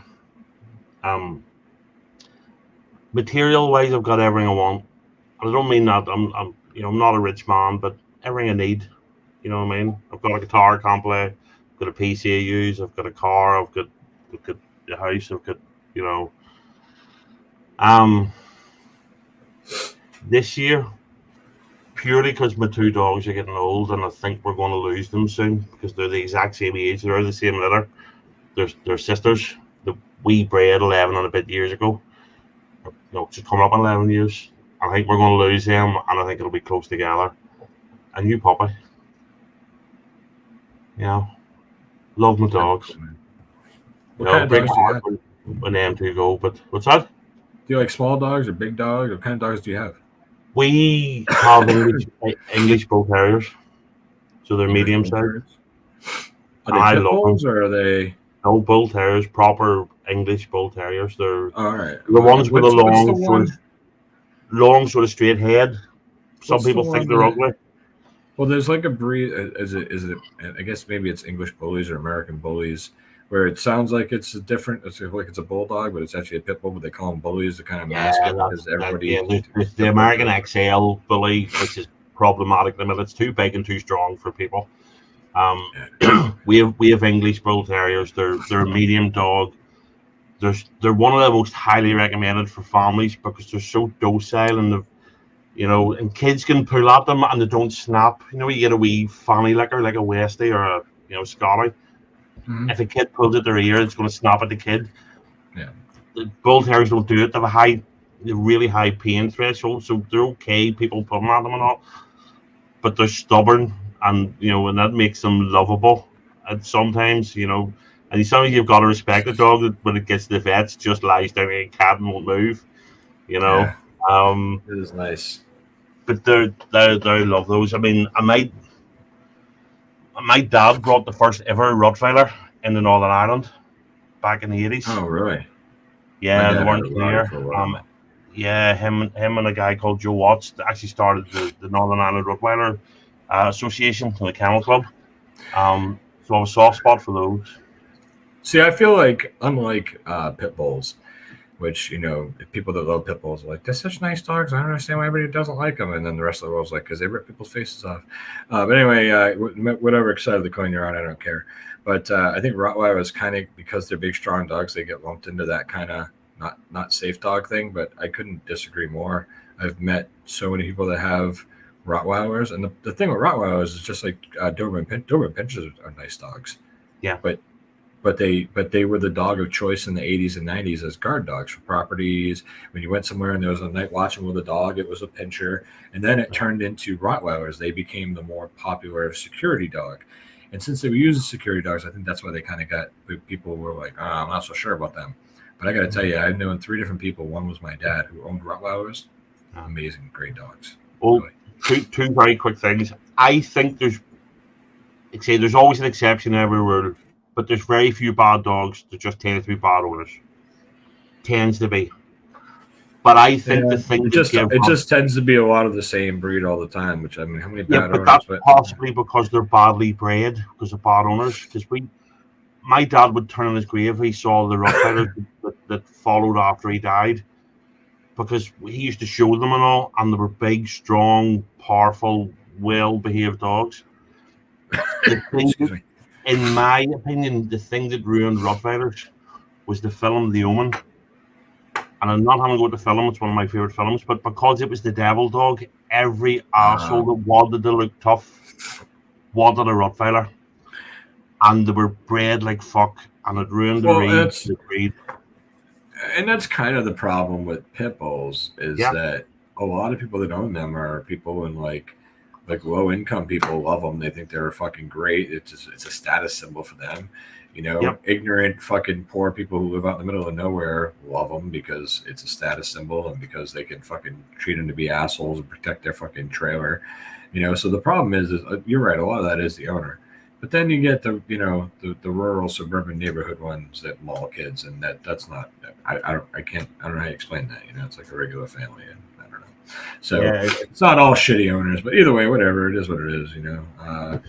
Like I say, I mean, like you sometimes get dogs that are just, if you don't breed them properly, you're asking for problems. That's why when I grew up, I used to be told bad mongrel because the line was so far apart. They weren't asking for problems, and then you get people like, say, the Rottweilers over here anyway. Every asshole one bred them, and then they bred them too close a line together. The breed standard went, the temperament went, and so. But a new puppy anyway. So, very nice. Let's hammer through a couple of very quick ones. I just want to point out that's been 20 plus 1 questions from me. I want to thank you for coming on the show tonight.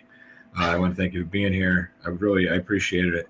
And if you have any more questions before I let you go, please, Scott, by all means, go. Okay.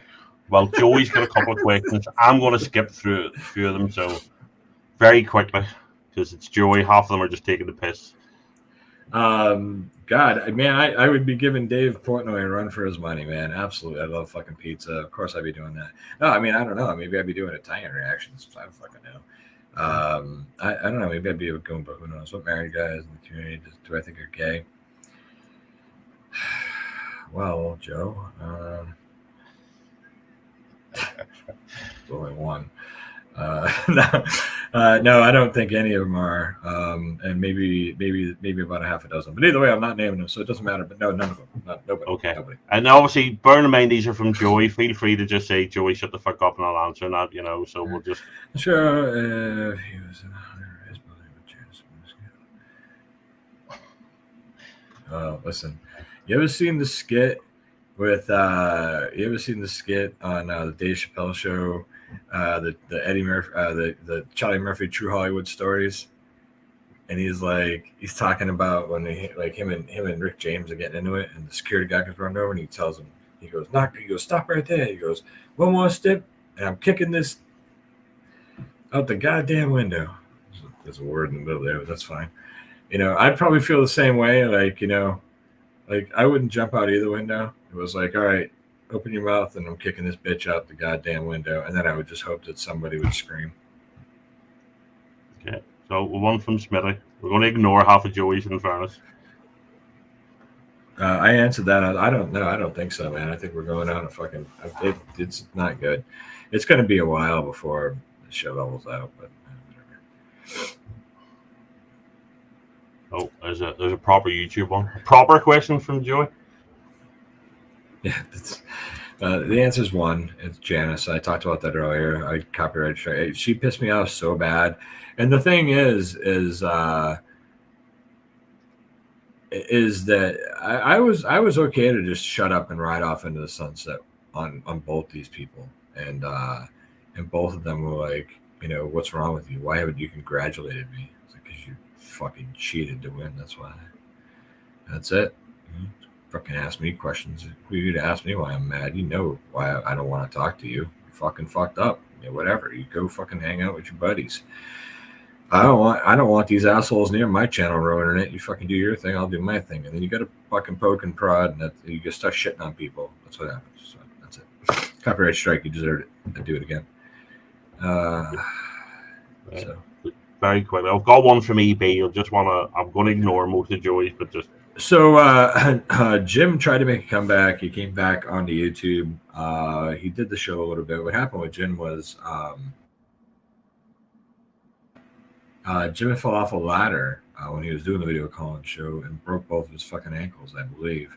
And he had to have like plates and pins. Like he had major surgery. He was laid up for like 17 fucking months, like fucked up. And he'll always live in pain now, but like it was over a year recovery until he even got semi-normal. It's something like that. I don't remember it. I'm probably fucking not talk about this, but he did live streams and told us all about this. He talked about it on air. There's videos on his site. You can go over there and see it. He talks about it. But he did start coming back, but his heart just wasn't in it anymore, I don't think, I think if in my opinion, I'm not sure that this is actually the case, but I believe it is. I think that maybe he just started enjoying spending more time hanging out with his family because that's what he did for a long time. Not that he didn't do that before, but I think you get to spend so much more time with people. Like you really appreciate that, so I think that might be, I think it kind of was like, this is fun, but I kind of enjoy more hanging out and having a glass of wine with my wife and watching a movie or, whatever. So, but I don't know. He just didn't, I don't know. He tried to do it and it was taxing on him. It was time. It was time that he didn't want to spend in front of a camera. That's fine. He's a great guy. Awesome guy. The last one from Joey, promise.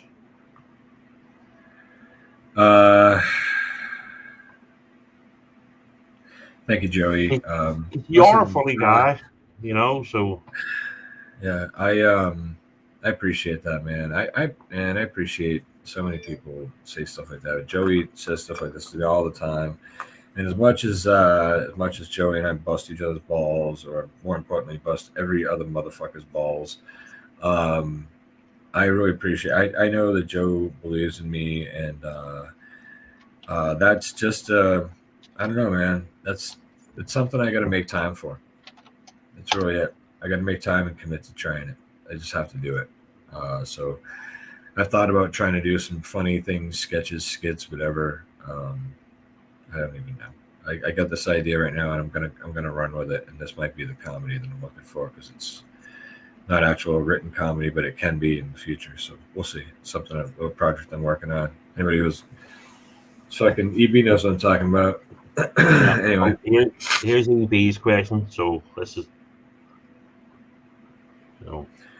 Wish the U.S. would do differently than it currently does, and what's one thing you wish it would go back to? I'm going to answer the second part first. I wish I could have my fucking health insurance back that I had before President Obama fucked me in the ass. There you go. I don't care what your opinion is. I know so many people are like, oh, you have no idea if you talk about that. No, fuck you. I know what I was paying for insurance. I know what I paid for a copay. I know what I paid for a fucking prescription. I know how much of my paycheck every week went to that, and a lot more goes to that now. And I have a deductible I have to meet and everything else. They fucked up our healthcare system. So yeah, I would go back to that. I want my healthcare system back the way it was, or figure it out. You take enough taxes from us as it is. You could give us fucking universal health care just with the amount of taxes you already take from us if you'd stop fucking off with the money and giving it away or whatever. I'm not saying don't be humanitarian. I'm just saying we don't have to pay for everybody's fucking weapons. Whatever. And then I just feel like we could have health care. And I know that people worry about socialism and stuff. They're two different things. Socialized medicine is one thing. It's one way to take care of your people, you know, and people worry that you'd have to go full socialism or whatever. I just don't know. I just want to see people be able to get treated and taken care of.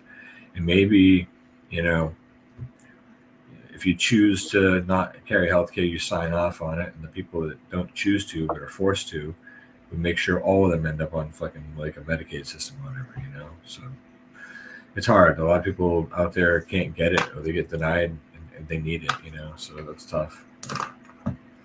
That's what I'd go back to. What was the other part of it? I'm sorry. What would you? I don't know where I was. Sorry, I moved on. That's all right, man. What's one thing I wish? Well, I guess it's kind of. I guess the healthcare. It. You know, I wish that's what they would do, but I'll use that as a second part. Something else I wish that the U.S. would do differently. I really wish that we would overhaul our entire standards and practices for food in our country. We have some of the worst food in the fucking world. There's byproducts. There's additives to everything. It's so hard. It's, you know, we've been accustomed to a lifestyle where we're grabbing shit. You know, it's so hard to live that fresh, not vegan, but I mean, not vegetarian. What the fuck am I thinking? Sorry, organic lifestyle. That's so hard because it was more expensive to do it to start with, but food's gone up so much you just can't even afford to. You know, it's like, oh, let's see, organic lettuce $7, lettuce 3 heads for $5.99. Sorry, I'm getting 3 heads for $5.99. You know what I mean? Like that's just what it's become. But yeah, I just wish that our standards suck. Our standards are fucking horrible. I'll give you a good example. There's a whiskey out there that everybody loves called Fireball, and Fireball whiskey. Everybody loves Fireball. You know how many people I know that I know? Like, it's actually like this group of girls in Sarasota, Florida that I knew that I met at a bar I used to sell liquor to. And it was two of the bartenders and like one of their best friends, and they quit drinking Fireball because they were like looking on their this date last year fucking thing on Facebook one night while they were sitting at the bar, and they're just looking at the pictures and they got all upset, and they sat there and they ordered waters and sat and cried because each one of them was at least 40 pounds heavier. But they were waitresses, and they went out. They all had the same 2 nights off, and they went out and they lived across the street in the apartment complex. They literally walked over and got fucking shit housed. Fucking, excuse me for a second, please, excuse me. You motherfucker! I am still alive with Captain Bapton. What the fuck? Yeah, I am. So fuck off, Dorito. You son of a bitch, Dorito. Fucker. All right. So anyways, freaking what the fuck is that? Seriously. But it's just so much fucking so much sugar and shit like that. But the propylene glycol, that's the main thing. Like, so when you drink Fireball, it's like thick. That's because they add propylene glycol to it. This is propylene glycol right here, liquid inside there. That's propylene glycol. That's what they use for vapes and things like that. You know, so our fucking Food and Drug Administration, I think we're the only country, says that it's safe for human consumption, and they put it in Fireball whiskey to give it a different consistency, to make it different. The stuff that gets shipped to the European countries, there's no propylene glycol in it. It's not allowed. Yeah, it's not allowed. So you know, there's a great fucking example, you know, of a difference right there. Things like that. There's foods we export out of the country that we have to make differently. There's one I watched one night.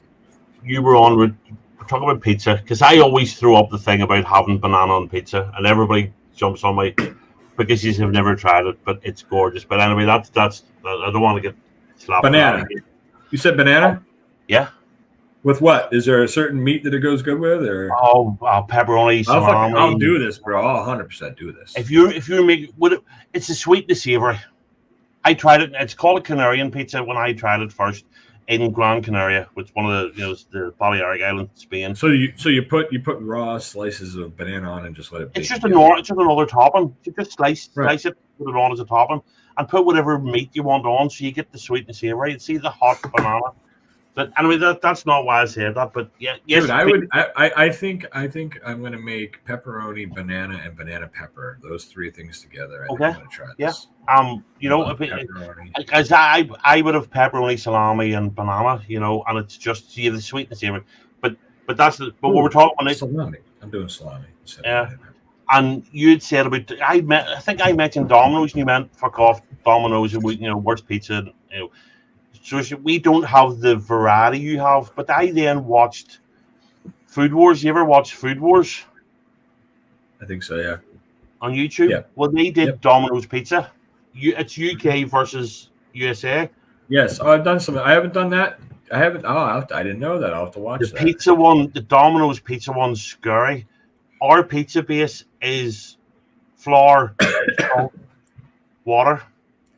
And the guy was embarrassed reading it, and they had to put two displays up on the screen because the base in the American one had so many chemicals in it. And I was thinking, that's why Doritos says they're horrible, because they are, because of all this shit in it. I'm sorry, I said Doritos, sorry. It's because he's in the chat. Because you said it was rotten, and having watched that Food Wars UK versus the Domino's, and I'm looking at it going, they're right, I wouldn't eat that, and just with a big list of chemicals, flour and water with a bit of salt for flavor. It's not rocket science. The American one had chemical after chemical after chemical in it. It's like, it's because we will sacrifice anything. American industry and business will sacrifice anything they have to make something faster, more efficient, and cheaper to make, no matter what that sacrifice is.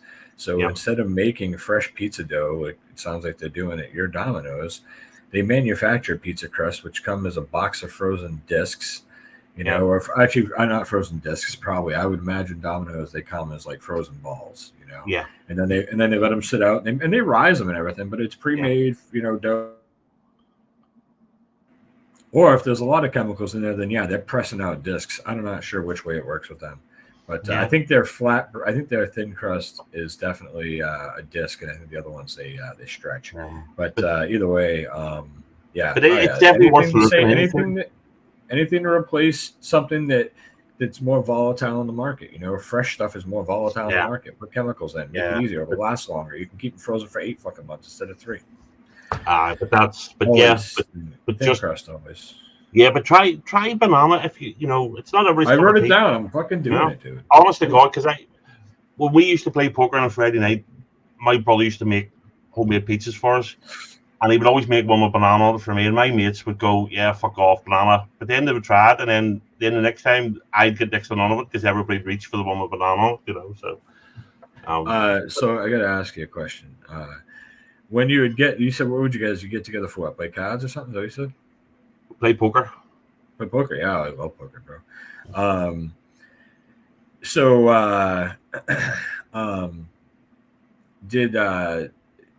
Were there people there, like your brother's friends, maybe that you didn't normally hang out with, or like were there people like that, or was it just you and your brother and your friends? It'd be my friends. My brother wouldn't play because there'd be too many people smoking. Robert's asthmatic. And the smoke would really, the boys sit around the table and they're all smoking.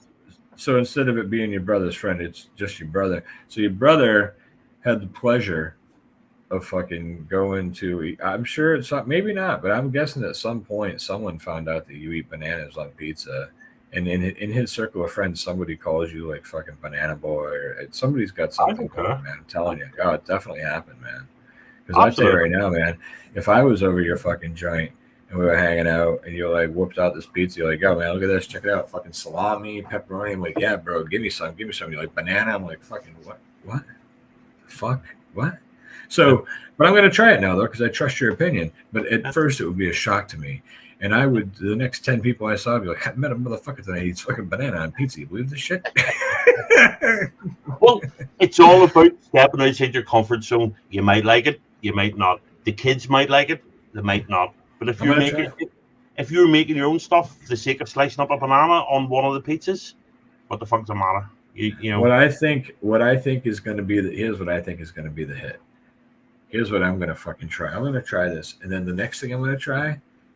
Oh fuck! It's super salty. I'm going to do fucking banana and spam right now. Oh, cool. See, have you ever had banana fritters? No. So it's what the Chinese do for their dessert here. So you get a banana, you get half a banana, you put a batter on it. So it's basically a deep fried banana, right? And then you put golden syrup over it, and you eat it like a dessert, and it's gorgeous. It's beautiful. Man. Bull Shannon died. That's horrible. Richard Hall is great. Night Court. Richard Hall played Bull Shannon. He was awesome in that role.